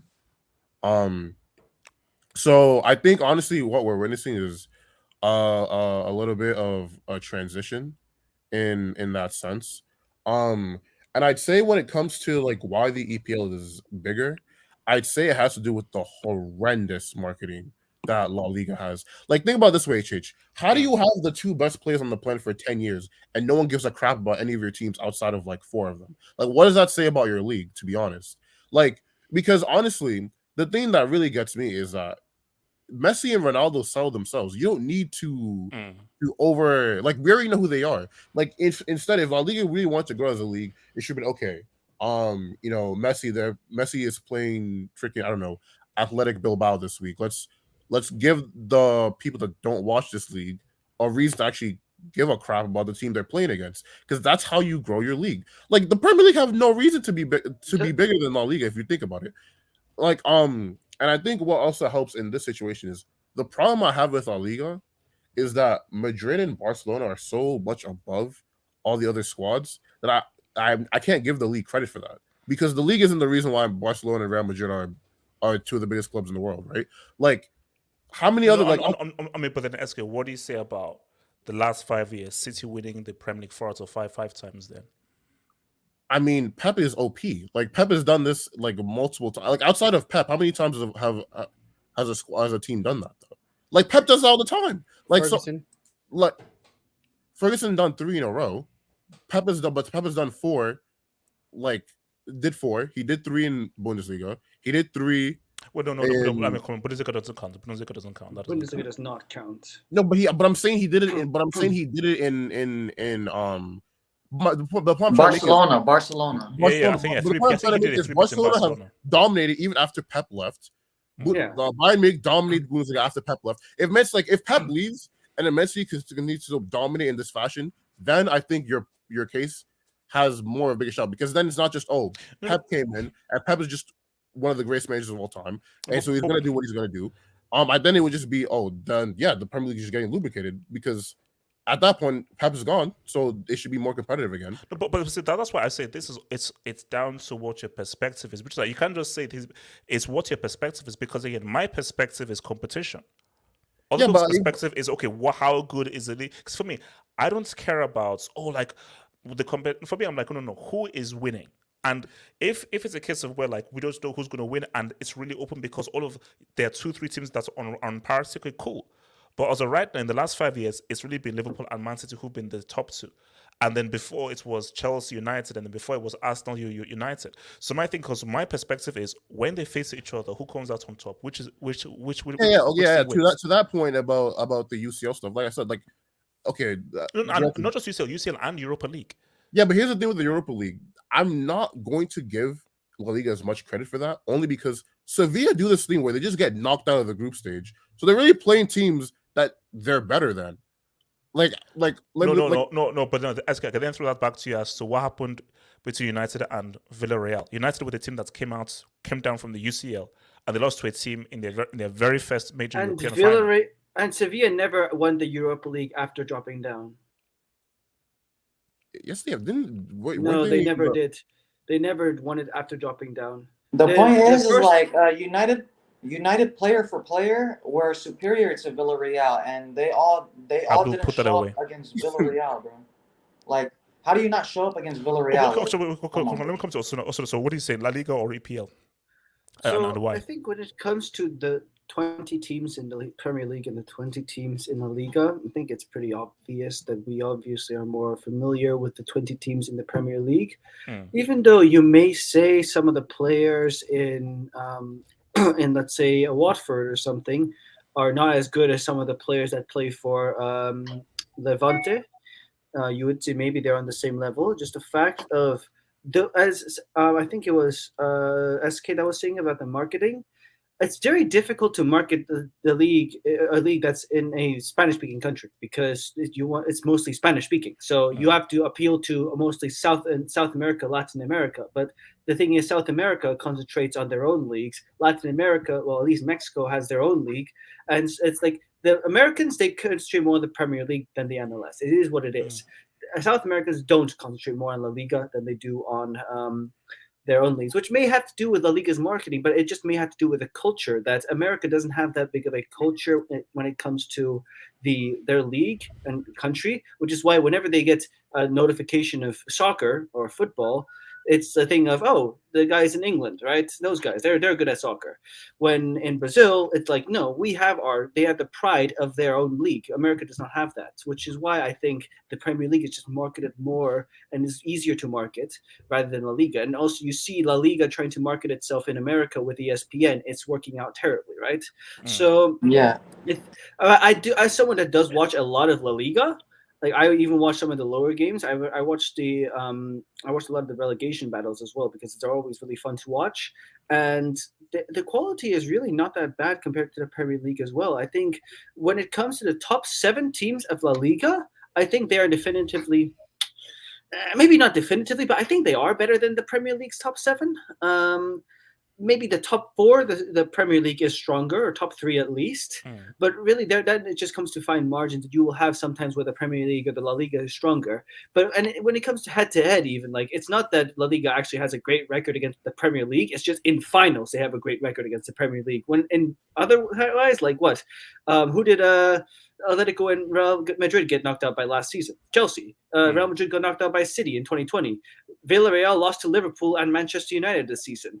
Like all of these, it's not that it's only the finals, and so we really just have to judge based on who won the European competitions. In the last 5 years, English teams have done the best in the European competitions.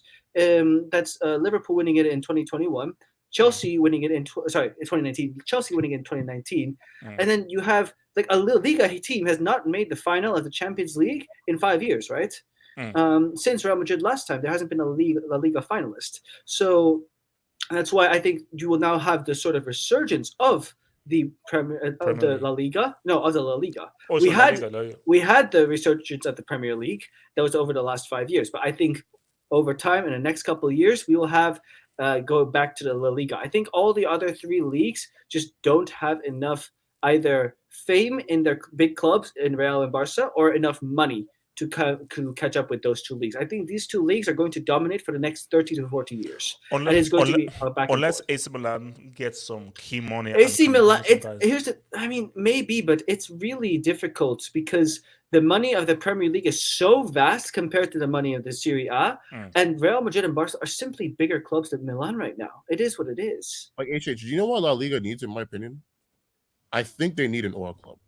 I think an oil club that has the funds to actually compete with the big 2. Yes. Yes.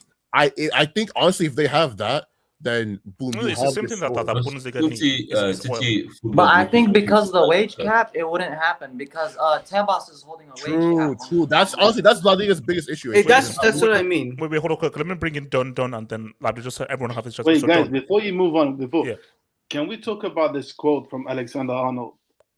He said what did he say? He said, I feel I can see things others can't see." Yeah. Why you can't see things? Yeah. You can't see shit that people see. Yeah. I saw AJ, why couldn't he see Vinicius who was breathing down his neck? Abdul, that's the easiest freaking. Bro, he was breathing his hot ass breath on his neck. You know what's funny though? Abdul was tweeting before the game talking about, oh, Real Madrid are gonna get destroyed. It was a reverse jinx. It was a reverse jinx.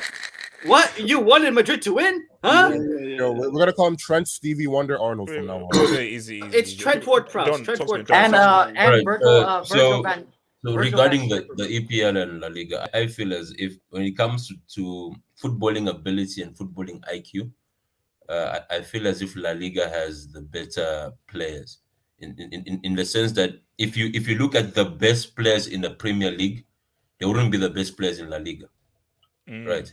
Hence, it goes that thing of whereby I think the Premier League has better teams, whilst La Liga has better players individually. Hence, in big games like finals, La Liga is more likely to win because then that makes sense.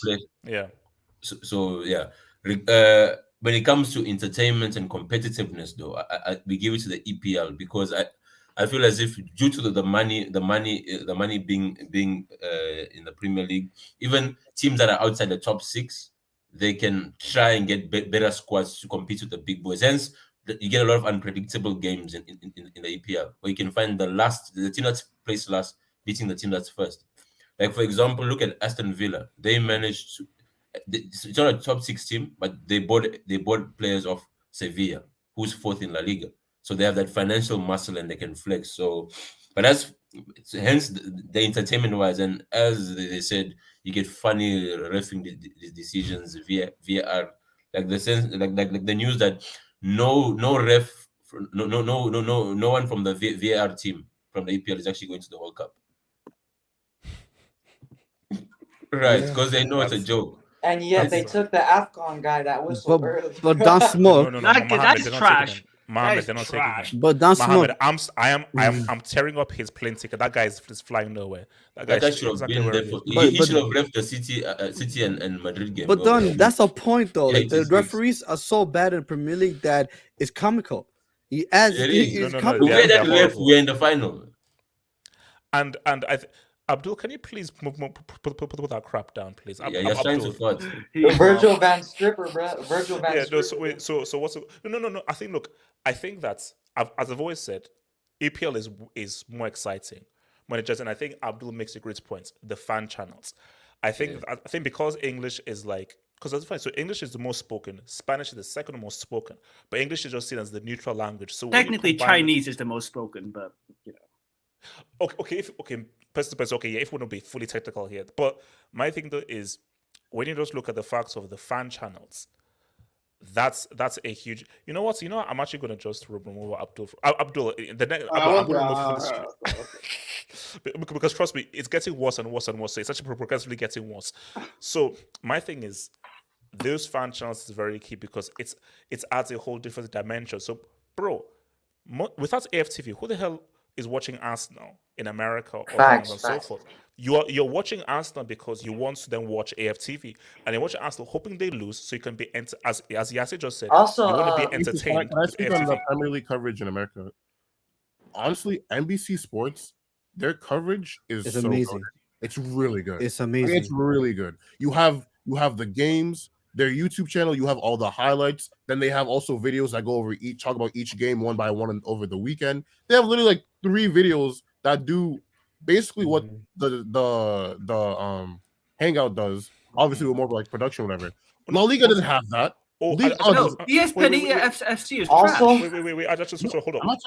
Wait. So Don, you live in South Africa, yeah? Yes. You have Super Sports. Yes. Guys, Super Sports is amazing. So basically, Super Sports, it's a South African-based TV thing, but it's going through Africa. So whenever I go to Nigeria, we have Super Sports in our house, and literally they show La Liga, Premier League, Bundesliga, and it's all live. And they're like about 6, 7, 8, 9 channels. So literally, and because it's in Africa, so you're not bound by the English laws where you can't show 3 p.m. games. So you're gonna watch every single game live on Super Sports. So which is why people in Nigeria have a better grasp because you can watch La Liga games, EPL games, all the games are all live, and you don't have that in England because of the laws that's around. You know, when SK make a good point. I swear to you guys, if NBC somehow some way had a contract with La Liga, bro, La Liga. No, but look, I think the difference is. What I believe the difference is, even the people in America wouldn't have the same connection with the La Liga players because the La Liga players, even with Messi, right? Like Messi speaks Spanish. Messi aside, because he's not in La Liga anymore. Like if you're a regular Joe, for example, right? No, there's translation. You won't translation in the background. Even on Super Sport, let's say for example when they're doing the interviews, there's a live English for Serie as well, for whatever league.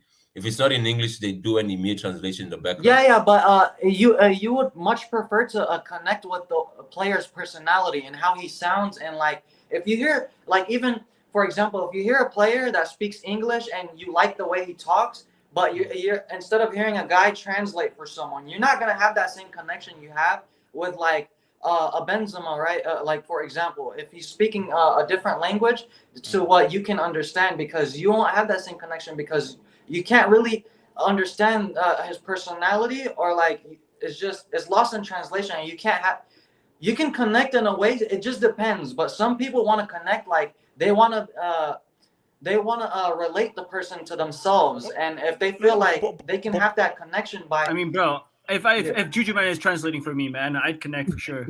No, but Juju Man could translate for you, but they're more It's like likely. Salah's comments about winning. Like players nowadays, I think they even take it upon themselves to do the translation themselves. Like Salah wanting revenge, they do it in English. So let me come into Labdi, man. EPL or La Liga?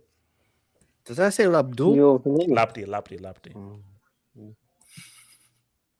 Yeah, we heard you. We heard you. Yeah. EPL or La Liga. Which is better? The Premier League.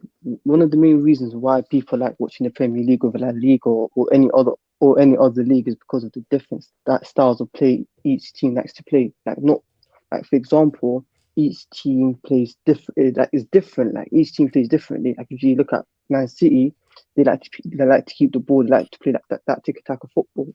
Or if you look at Liverpool, they like to play that Gergen press like that. They like to get the ball immediately back as soon as possible.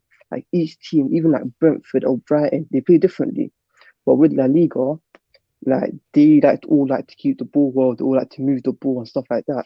And if you look at the players and the money each team spends in La Liga and the Premier League have like teams in the bottom, like the bottom three. There was a year that they made more money than Bayern Munich, Real Madrid, and Barcelona combined. And then you got the team coming up from the playoffs. That's the biggest. I think that's the highest profitable game in that football history. I think that if you come up, you get like 80 million. So you have way more money to spend compared to teams in La Liga. So that the Premier League has more money and has different styles, and it also has low IQ footballers. Like let's be honest, here you got players like Fred McTominay, Mark Noble, 18 years. What was it? 18 years at West Ham United. Rashford, fourth star. You've got Sterling. He needs to be taught what to do 24/7. And you got Salah as well.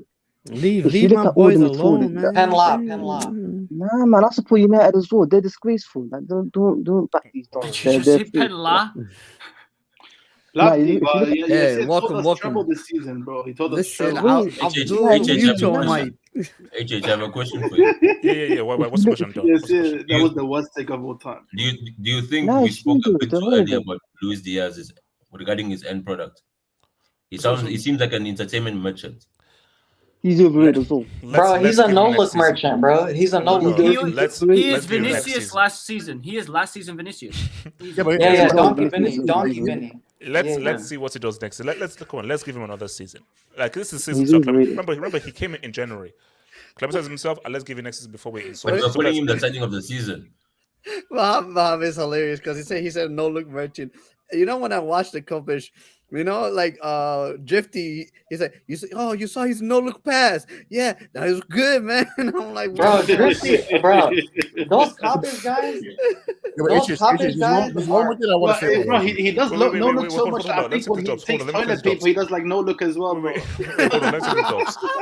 No look ass wipe. Wait, okay, relax. So who looks when they ass wipe? No, hold on. Okay, so guys, I'm not going to say that. How? I'm not going to say that name. I'm not going to say that name. And you're a freaking moron if you think you're going to goad me into saying that name. You bum ass. So, HH babe, you look cute today. Do you still bleach? #LGBT. Thank you, you dumbass moron, man. Shouts to why do La Liga teams do better in Europe? Quality. I just think that because of the individual quality that they have, those are the guys that make the difference. And I think in La Liga, there is much more of a promotion of individual skill and individual ability on the ball for it to be effective. Abdul, what the hell are you laughing at there? Are we going to ignore that he said no look ass wipe? I mean, it makes no sense. All right. Because nobody looks when they ass wipe. Okay, how the fuck? He does the no look every time. We're moving on. George Lyle.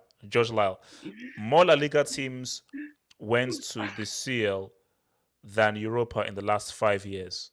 No, they went from the CL to the Europa. Also, so more like just went from the CL to the Europa in the last 5 years. I mean, but then the response is in the last 10, 15 years, more Spanish teams have won the Europa and the Champions League than any other team in Europe.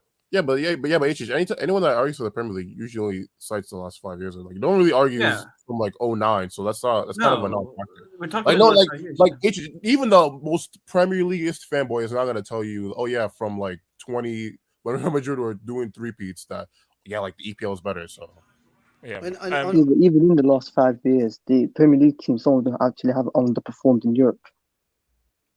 Like United, Mostly Like against who? each other, though. Mostly against each other. Casey. Last 5 years, La Liga 3 Europa, 2 CLs, Premier Leagues 2 CLs, 1 Europa. Again, that's a perspective. Because other guys will say, well, that's all cool, but look at the league, look at the popularity, look at the excitement. From me, the Premier League has to give it just shows you how stupid the Premier League are. If Premier League were smart, partner with these fan channels, literally form a partnership with these fan channels and form a specific deal off YouTube with these guys. 3 Europas? You know? Shout to your boy. What Tevez is trying to force with that 48 deal on Madrid and Barca is disgusting. La Liga would be better if it was run like the Prem. No, I think no. La Liga is very badly run. That's my thing. In terms of how the league is run and so forth, it's very badly run because it's like you have all this quality here. You've done so well in Europe. You know that no matter what, Barca and Real Madrid are teams that every big player wants to play for. Like, let's be real.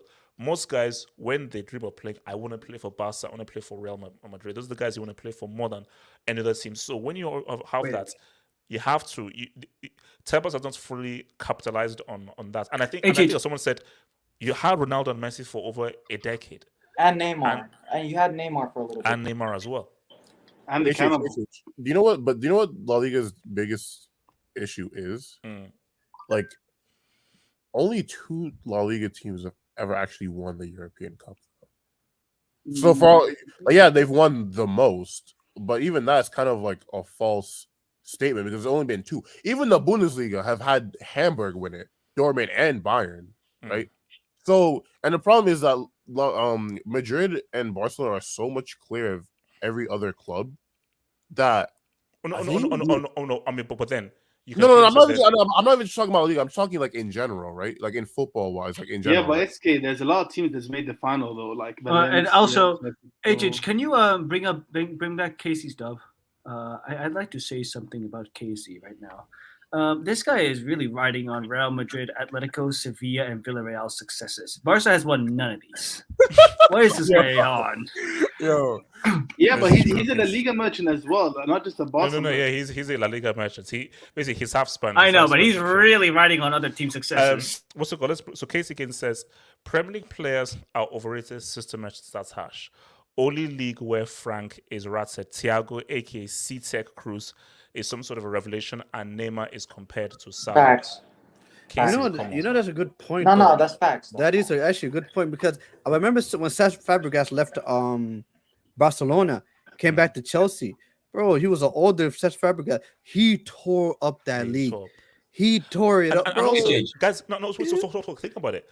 How many, whether from Santi Cazorla, David Silva, obviously Fabregas coming back, how many times have guys come from La Liga, come to the Premier League, and been amongst the best players in the Premier League? Forget about Juan Mata. Look at Coutinho. The same. Who is it? You forgot about Juan Mata, HH. What's Valencia? Valencia, yeah. So it's like, and how many guys? And see, this is what I don't. David De Gea, he won 1 league. Like the only guys I can think of from the Premier League. Also, we have Bale, Cristiano, Modric, Suarez. Bale. No. I already said Bale. It's only Coutinho. Yeah. Oh yeah. No, Courtois was from La Liga. No, Courtois was from La Liga. Oh yeah. He was at Atletico. Because do you know what the difference is? Like when what's it called? When David Silva was in Valencia, was he amongst the best players in La Liga? No. He was just potential. He was just a guy, but he wasn't one of the best players. Was he at Valencia or Sociedad? Sociedad. Yo, was Ferran Torres that good? And I thought Torres was never good, eh? Torres was never good. Torres was good for Atletico. Torres was good for Atletico. What about Aguero? He wasn't as Liverpool as good. Like when he went to Liverpool. Ferran. Aguero was. Can we be honest? Ferran Torres looked like a footballer in the Premier League, bro, and he's dog shit. No, he didn't. That's Yo, what we Zach, said. that's not true. Hold on. Wait. Let me ask this. If Aguero had remained in La Liga, would he have hit the numbers that he hits in the EPL? I don't think so. Well, if he moves to Real Madrid or Barcelona, maybe. The thing is, what I've noticed about La Liga, you have less space to operate because hence you need to be very good in tight spaces. That's why you see most players. That's why you see Coutinho is looking at least like a decent player when he came back. Because in La Liga, you don't get that. Because people thought he'll be the Iniesta replacement. No, you need to be good in tight spaces. Well, But there's Aguero only was tight technical, spaces though. when it's 0-0. Once it's 1-0, there's more space than any other league. Yeah, but They Aguero just was very give up. technical as well. Aguero Yes, was very. that's what helped him. Yeah. Because my argument is, look at the amounts of goals Cristiano puts in La Liga. What does Cristiano do if he stays at Man United? Oh, he breaks it every year. He really he makes this goal. Yeah, but his He breaks legacy every would year. decline. His legacy would decline. Yeah, because if you think about the amount of space you get in the EPL, the amount of time. Imagine if Cristiano had stayed at United, stayed under Fergie. He would have Bro, declined. this guy would have hit maybe the 40. guy can get 18 goals when he's 36. Like No, but I'm saying, oh my god, on his body would have taken way more mileage in the Premier League. That is true. Yes, I think you'll get more knocks. Wait, so hold on. More injuries as well. Who Yes, has NBC? They signed it. They just they signed signed Peter Drury? Yes, they just did. Wow. Yeah, bro. NBC is nice. NBC is nice. Yeah. NBC is good. Robbie Musto and Robert Earl. And they actually have a competition like Talk to me. What do you think will be the marketing impact of Haaland and Mbappe not going there? Because if you remember, they were planning on having them as the new faces of La Liga, with Ronaldo and Messi leaving. And that's why they're okay with it. They just need to promote Vinny Jr. No, I was just about to mention Vinny and who though? Because you need a nemesis though. You need a nemesis. But Fat is always injured. That's where I was going to go. It's dependent on what happens at the World Cup, because a World Cup, and before the 2018 World Cup, okay, we sort of knew Mbappe and Monaco, but we really knew Mbappe after that World Cup. So if Vinny has an amazing World Cup, and if Ansu Fati stays has an amazing World Cup, then that could be a thing. And also, let's be real. Man. We've seen enough of Fati. Don, let's be real. Let's see if Stop Haaland says hating, what's up. man. Phil Foden merchant. Miley Cyrus merchant, bro. Nah, but what's it called? Mbappe is a bona fide superstar, though. Like, La Liga missing out on Mbappe is a huge miss. Like, Basically, I think that's what should have happened is La Liga getting Haaland and Mbappe. Yeah, but do you think Haaland he can become like a marketing merchant when he's in the hospital every other day? You don't have to play every week though. Yeah, but Dortmund has to play every week. City he can only play in the CL and be fine. He's gonna play 5 games. We won 2 leagues back to back without a striker. No, seriously, people in the streets are called Ansu Fati, Fatima. Can you ban them? That's a good name, They call him Fatima and Fatigue, bro. Link. You're in your final warning, Link. This is messed up. That's messed up. You're in your final warning. Yeah, but just going back to what you were saying, you know, that's why Ligue 1 president, the French president, everyone came together to keep Mbappe, because he is that big of a draw. Like, if you lose Mbappe, he's keeping them alive. League 1 is finished. They offered him everything. That's why Macron got involved. Wait, hold on. So before we go to our last topic, man, shout out to your boy here who says, to be honest, even HH doesn't. Okay, now let's put it there. I don't hate Cristiano. I don't want to say I like. Like is a bit too easy. I'll say that Cristiano I find interesting. You hate him. Stop lying. I don't hate him. I don't actually think he hates him. I think he really just thinks like, this guy. What the hell? It's very simple. He will like delete. He will give away his channel if he scored that. No. That's just because of the amount of things that he's always said. No. Look, I it's think very it's simple. the C. It's the C it's very celebration. simple. He stole Ronaldo's name, because every time I Google Ronaldo, that's why my thing, because Because every time I Google Ronaldo, I have to see this guy's bum ass face on Google Images, and that's just pissing me off. Cristiano Ronaldo is the And- real and- Ronaldo. and also, He's I the don't- real Ronaldo. I don't want to have Bro, to if type he in wins the World person. Cup, I'm doing a C in the No one knows that Ronaldo. If he wins No the one World knows Cup, I'm him. doing a I'm sorry, no one knows R9. Mohammed, if you do that, then I will report you to your boss and I'll get you fired from your job. HH, no one knows R9. I I'm don't sorry. care. I Everyone don't care, knows bro. the real Ronaldo. is I Ronaldo. want you to report me, bro. We won the World Cup, bro. Mohammed, you're a very sick man. So guys, if his name was Christian Ronald, would you like him better? yeah, I would actually. I would. So guys, let's talk about homeboy. Lies. That's such I want to lies. confess. I want to confess to Yassi with this because I'm sure Yassi will know about this. So Yassi, when I threw up this image, what is the first thing that comes to your mind when I throw up this image?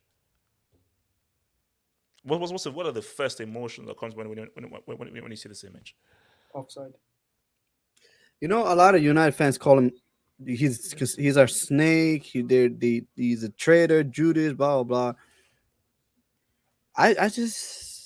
I feel sadness because, man, this guy was phenomenal. HH. Tevez was a beast. This guy was phenomenal. I mean, I'm not gonna lie to you. I would take the front three of Cristiano, Rooney, and Tevez against any front three any day. Come MSN, see me. MSN. Come BBC. See. Yo, relax. Wait, I think maybe. So hold on. Like maybe my memory is iffy. Why is he a traitor? Like, what did he do that for him to make? He went to City. Oh, give me a break. Oh. No, but he was there for our first league title. The reason moment. No, and he's That's known it. more as a traitor by West Ham fans because he left them to get relegated. Even though they illegally bought him in the first. Abdul, Yeah, you exactly. know, I'm gonna ban. Wait, no. Sorry, he's not a traitor by West Ham fans. He's hated by the guys who were relegated. Is besides West Ham. Who was the club that got relegated? Wait. Abdul, do you know how odd it is where you're in the dark by yourself looking up Cristiano images of him in his underwear? Do you know how messed up that is? But that's not to the side. I'm Yes, sorry, yeah. what? Talk about Tevez. Abdul, shut up. Abdul, shut up. Tevez. The honest truth is like, this is the honest truth. Tevez was a beast, man. He felt underappreciated because there was a Man United just didn't. He wanted a new contract and Man United didn't offer the money that he wanted, and he was like, you know what, screw you guys, I'm leaving, I'm out. And he went to City. He went to City out of anger and despite because he just generally believed Man United didn't. And should he still be blamed? It's like if a club this is what's so I advise so crazy fans. So if a club disrespects me, disregards me, doesn't fully appreciate me, and Tevez at United was a freaking beast. Because the thing about Tevez was he was a mixture of a beast plus he was a quality player. You see, the guys who are just passion merchants and that's it, they have no technique. He was a passion guy who was actually extremely good, who could score quality goals. And bro, that guy gave you 150%. In terms of effort, he gave crazy effort. But my thing though is, if the club disrespects me, and then I go to a rival, you should still hate me? Yeah, I mean, fair point, but it's like going to fans. You know, the mindset all fans always have is, it doesn't matter what happened. It doesn't matter what you don't go to a rival. Plus, he directly was the reason why they didn't win a league title. So, he literally directly was involved. After disrespecting me, like appreciates me because that guy was key and so forth, and actually show me the money that shows that you appreciate me. I mean, honestly speaking, no, he was amazing. Like, you know, because the more I look back at it, like prior to him, we had Ruud van Nistelrooy, and like I remember when Ruud van Nistelrooy was an amazing striker, but Tevez was a different type of striker, and he worked for us because Tevez it was more of a front three. Like the thing is, like, you know, Tevez is more of like instead of being a traditional striker, Tevez. I'm not even gonna lie to you. I think generally Tevez was like a more modern day striker. Yeah, no, he was very mobile. So, he could dribble, hold the ball up. He was exactly. He could make the quick runs. So and bro, that guy was tough that guy strong. So it's just I remember when we lost him first. He went to City. Then I believe exactly the year after that, we ended up selling Cristiano. And then Rooney literally, that's the famous story where Rooney went up to like Sir Alex Ferguson's office, be like, bro, what are y'all doing? Y'all saw Tevez and Ronaldo. What are y'all doing? Y'all left me with what? Is so for me, it's like I'm just feel general sad, because this is about his retirement, right? And for Man United, man, he did wondrous things. And a lot of our families know him as a traitor. It is what it is. It kind of ended bittersweet. It ended up kind of bitter at the end. But then, also, like, I don't know if we're gonna talk about his career for Argentina. Oh yeah, for sure. So yeah, so for as a United fan, it's kind of sad. I'm just kind of happy that it happened, to be honest. Like, looking back at, like, especially now that the mess that we're in HH, like, those are the periods that I literally go back and watch. I do HH. Wait, so you go to YouTube and just like with like a bit of like alcohol in itself. Bro, don't talk to me, man. HH, I'm telling you, like, man, I'm telling you, watching like the OA final and everything. I have to, man. Oh, the final that's Can we not talk about that, bro? When I see Tevez, I see a Man City legend who came and gave us our first trophy, our first PL trophy. What a great guy! He knows his value. Like you get them people who stay in relationships when they're being mistreated, and he showed he's not one of them. And he left them. He came to the better side of Manchester.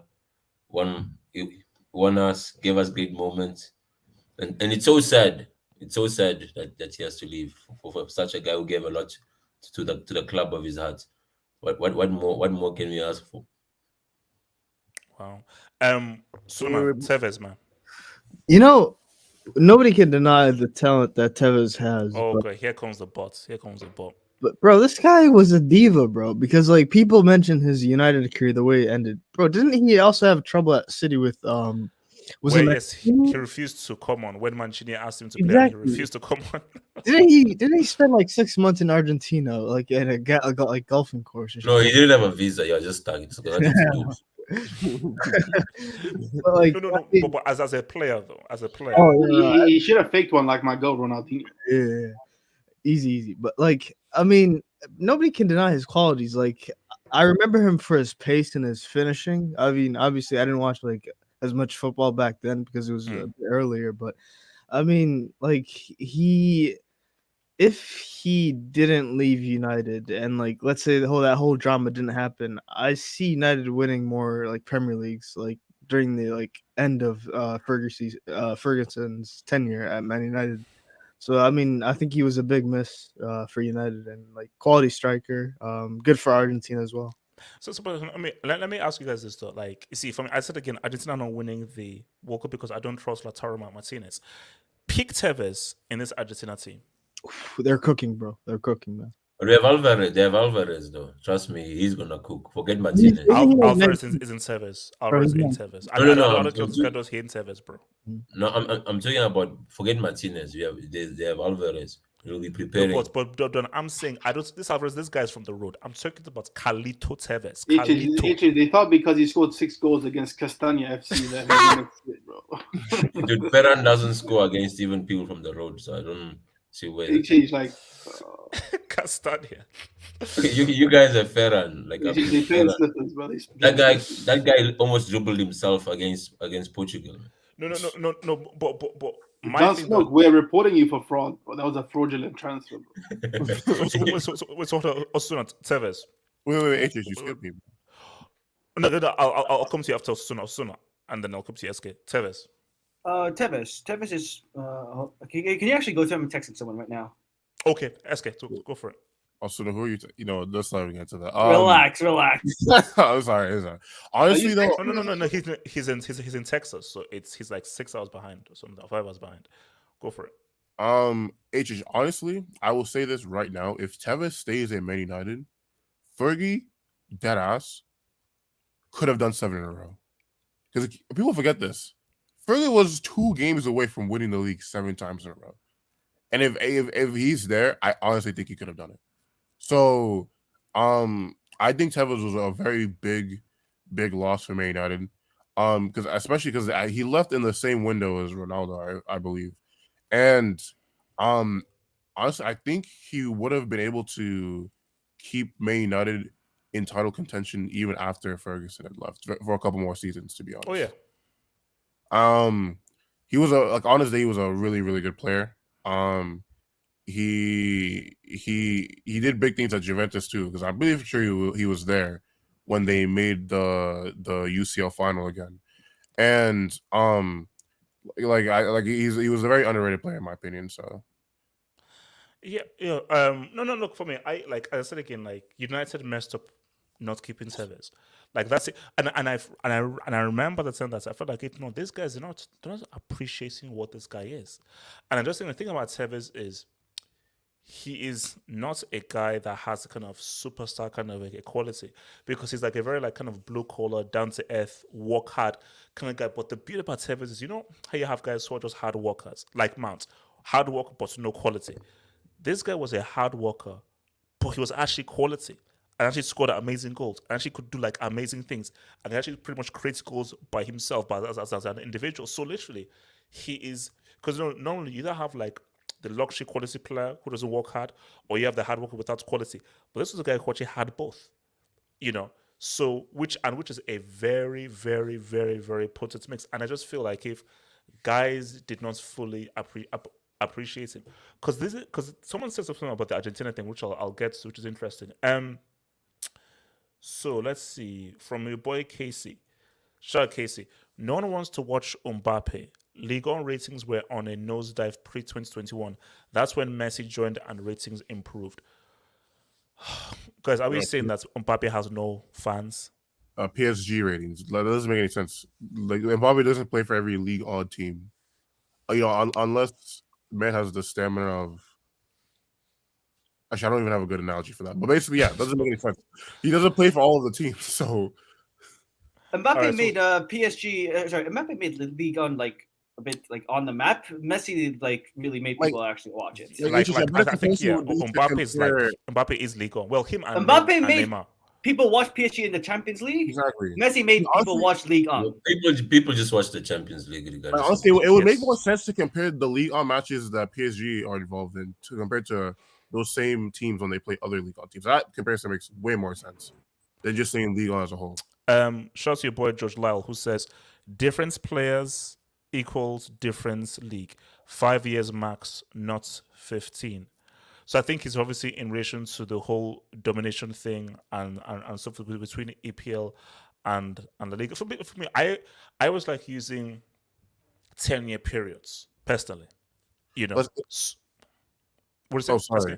What I was gonna say was, remember what I know you said this about what also kind of makes this La Liga one different is, remember what you said before about how Messi and Ronaldo are aliens, the fact that they've sustained their peak for like 10 plus years. Yeah. Whereas the best players in the world before that didn't do that. I think that's what really, especially, has carried this whole like if Messi and Ronaldo had like 5-year primes or like 7-year primes, I think it would be. I don't think it would have gone on for as long either. So I just want to for sure. No. That was the big thing. That was a major thing. But also as well, Barca pretty much helped make Messi, and Cristiano was like, no matter what, I am going to Real Madrid. And again, it just shows you the pool of Real and Barca. Like Premier League, like have like 4, 5, 6 like big teams and so forth. But those 6 teams don't compare with the two of Barca and Real Madrid. Which is why if you're in the Premier League and you have a call from a Real and Barca, most likely, let's put it, the Premier League is a stepping stone for Barca and Real. Like nobody goes from Real and Barca to United or Liverpool or Chelsea, but you do go from United, Chelsea, Liverpool to a Real or a. Like Di Maria, you failed. Di Maria went to United, just didn't work out. He didn't want to go. But he didn't want to go. He didn't want to go. He didn't want to go. He got kicked out. Yeah, legit got kicked out. Yeah, can I talk on? Yeah. I need to go pick something up soon. All right, go for it. So it's I think that he was a fantastic player. He was a really, really good striker. One of my favorite players to watch. A very strong, very just the complete striker. Really, the only thing that really left him down was his personality. Sometimes he just wouldn't do what he was supposed to do, and when you don't do what you're supposed to do as a striker, you get isolated. when you don't make those half movements that you're supposed to make to get into space, or those half movements to hold up the ball for your team once in a while. Once you start not doing those things, you become isolated because your team can't control the ball without you, and your team is starting to and everything just starts to collapse when the whole system is built around. And he was at Man City with Mancini, where there was a cohesive system of playing. It wasn't just free flowing, so he had to be part of that. And unfortunately, I think his discipline is what led him to ultimately fail, because if you're not doing those movements, you won't get into position to score. If you're not scoring, your confidence gets lower, and then suddenly you have a player that's low on confidence and low on discipline, and that's just a finished career. And that's no. Like, I've seen worse attitudes though, because for me, I think like even if his attitude wasn't great, the thing about attitude is that a striker needs to have the best attitude and discipline in a team. Because is the best example. Well, yeah, Balotelli is the best example. But yeah, even just the fact of being a striker, the whole thing of being a striker is you're there to score the goals. You don't have any other function unless, you obviously hold out the ball, you create space for your team in that sense. But really, as a striker, it's a very, very, very dedicated and disciplined position. You can't be fucking around, you can't be screwing around when you are in that position. It's like center back. Those are the two positions where you cannot screw around. You cannot be turned off for even a second, because if you are, you either give away a chance as a center back, or you are screwed in the attack, and you screw your team attacking wise, and you can't score the goal. So that's why I say with a striker, you have to always be paying attention. That's why Benzema succeeds. He's always in the right mind. And with Cristiano, no matter how good he is, will never make a good striker, because he just doesn't have that discipline. Yeah, but he's an inside forward. Cristiano isn't a natural striker. That's like that also exactly. That's why I say he'll never be a good striker. Yeah. That's true. Haaland's injury has been overblown.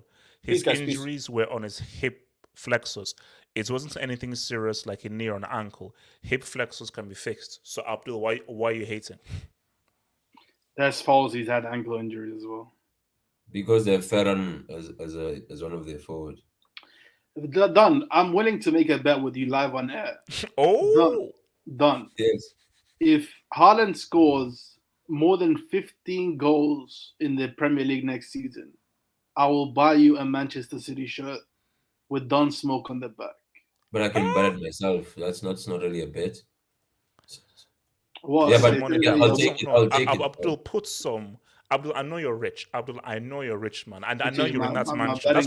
That's why the lights are off, because you're in a Manchester with your Playboy bonus. What's more interesting? Say if he scores more than 15, you're willing to buy a Barca shirt with Ferran on it. That's not happening. That's more interesting. But that's a bet. Abdul, take it. You'll buy a Barca shirt with Ferran on it and wear it. And if not, you have to. All right. So what if he doesn't get 15 though? Then you tell me what I should do. You have to wear a Rash Bandicoot jersey, bro. You have to wear. You have to buy a Fatty shirt, bro. A Barcelona. Okay, fine. I'll buy a Fatty shirt. All right. Hey, clip this. Let's clip this. Oh, okay, so just be clear. So if Haaland gets 15 or more, Abdul, you have to wear a Ferran Torres shirt. Yeah. And then if Haaland gets less than 15, you have to wear a Ansu Fati shirt. Yeah. This is beautiful, but okay, that's all. Why do I feel like Don Smoke is getting that you know what I mean? Something tells him that because Don, he took that a bit too easy. Like, oh, this is actually not that bad. It's almost not a bad bet for him. I know you're gonna score more than this guy hasn't watched Haaland, bro. He just watched one time. It's only tap-ins. He'll score. But I think Don doesn't care about wearing a fat T-shirt. I think he likes that. Yeah, that's the thing. I do. He's gonna be injured while I'm wearing it. He calls him Fatima, bro. He calls him Fatima. No, Abdul. No, what you should do? Don has to come on air and he has to wear a Liverpool jersey. All right, that's a deal. All right, you have to do that with Mohamed Salah on it. Yeah, he's gonna wear a Liverpool jersey with Salah on it. And also, Abdul, you have to wear an England jersey with Sterling. No, Maguire. No, Sterling. Because he dived against Denmark. That's what he has to do. Oh, yeah. Yes. Yeah. No problem. Guys, we have a deal. We have a deal. Always Mohamed Salah. Always Salah on my back. No. Don't. We're both African. Don't try and slick talk me. Don't try and slick talk me. Yes, Don't. I'm African. What you don't? I know what you're trying to do. You are wearing a Liverpool jersey that says Salah at the back. No problem. Are you gonna be on live camera? And you're going to be on camera with it. And Abdul, if you lose, you're wearing an England jersey with Sterling on the back. And you got to do the Salah celebration. Streets record this. Everybody here in the streets. I don't think Salah is a celebration, but don't smoke. You have to go like this. Like this. Oh, I'll come on with the Christmas tree because that's Salah's celebration. That's sick, man. That's sick, man. All right, so the bet is in. Man. Oh, that's a great bet, man. That is. Haaland has to get at least 15, bro. I mean, it's not 20. Easy, they'll give him the penalties. They'll give him the penalties. No, I don't think they give him the penalties. No, I doubt. No. He is. Who else takes penalties for City? They're terrible at taking penalties. He gets 15. Easy. Penalties don't count. No, they count. I don't. Okay. He's not getting 15, bro. So, how does your boy Jay Jockins says, if Tevez played in the World Cup 2014, they would have won. Yeah. He would have helped. See, for me, Tevez, you know what? Tevez is a lot like Di Maria in terms of these guys have zero, they fear nothing. They have zero fear. And I think that if Tevez was now final, basically, they'd have a very good chance. Tevez, especially with Di Maria not being there, Tevez, they'd have a very good chance. I don't want to disrespect Germany because that was a very good Germany team. But Tevez on that pitch, I don't know, man. People talking about Haaland don't fit and this and that. Bro, his positioning as a striker is insane now. Goals galore. And Abdul is down to you. You're saying less than 15 for the Norwegian tree trunk man. You know, I think he gets at least 15. Legal. HH, you know, like we never talk about this, but a lot of Argentinian a lot of problems that Messi had in Argentina was self-inflicted. Like whether it's like with the whole Higuain thing, like Higuain was never. I don't think he was ever Argentina's best striker. Yeah. But the reason why he always played was because of Messi. The reason, but also you have to also blame Maradona for not starting Milito in 2010. Milito literally won a treble. So he was literally a key guy winning a treble, and it wasn't. It's always that weird. It's always that weird politics in Argentina, where it's like a mates race, you know. It's all about my friends, the guys I'm close with, instead of the team, the quality, you know. Real. So guys, look, guys, we're done. So guys, tomorrow we have to do it, guys. We have to have this debate again. So Sunday we're bringing. Are we not gonna talk about Lewandowski? Lewandowski? We'll do that tomorrow. We'll do that tomorrow because I think we'll overrun. Here's the thing though. What about Icardi though? Never mind. Tomorrow we're having the debates. Who is the best midfield three? Because I had this meme prepared. In 1999 Japan. Put your damn phone down. Put your damn phone down. So we're having the debate. So tomorrow we're doing who is the better midfield three? Kroos, Casemiro, Modric, or what's it called? Xavi, Iniesta, Busquets. That's not even a debate. Come on, I don't think it's a debate. It's a waste of oxygen. Wait, how is this not a debate? Because one, no, hold up. One group won 5 Champions Leagues. Another group won They won 4. They won 4, not 5. 5. Yeah, they won 4. Cruz wasn't even in Madrid in 2014, bro. Come on. Bro. Yeah, he wasn't. That's a lie. Who was in midfield for them? Who was in midfield for them? He wasn't in Bayern in 2013. Yeah, he was in Bayern. He lost to Madrid. He was there. He was the one who jumped over the ball. Oh, no, sorry. Thank you, Mega. Thank you for introducing me. We're going to have 2 debates. We're going to have that debate. I'm also going to talk about Rio and Terry. Because I wanted to do that before. We're going to talk about Rio and Serie. Who was the best? Because obviously they had a little beef between both of them. Rio and Serie. I want to talk about that. So Terry was good though. Terry didn't address the racist comments. Because the guy is a piece of crap. Have you seen Terry's NFT collection? Guys, I will see you guys tomorrow. So peace out. Peace.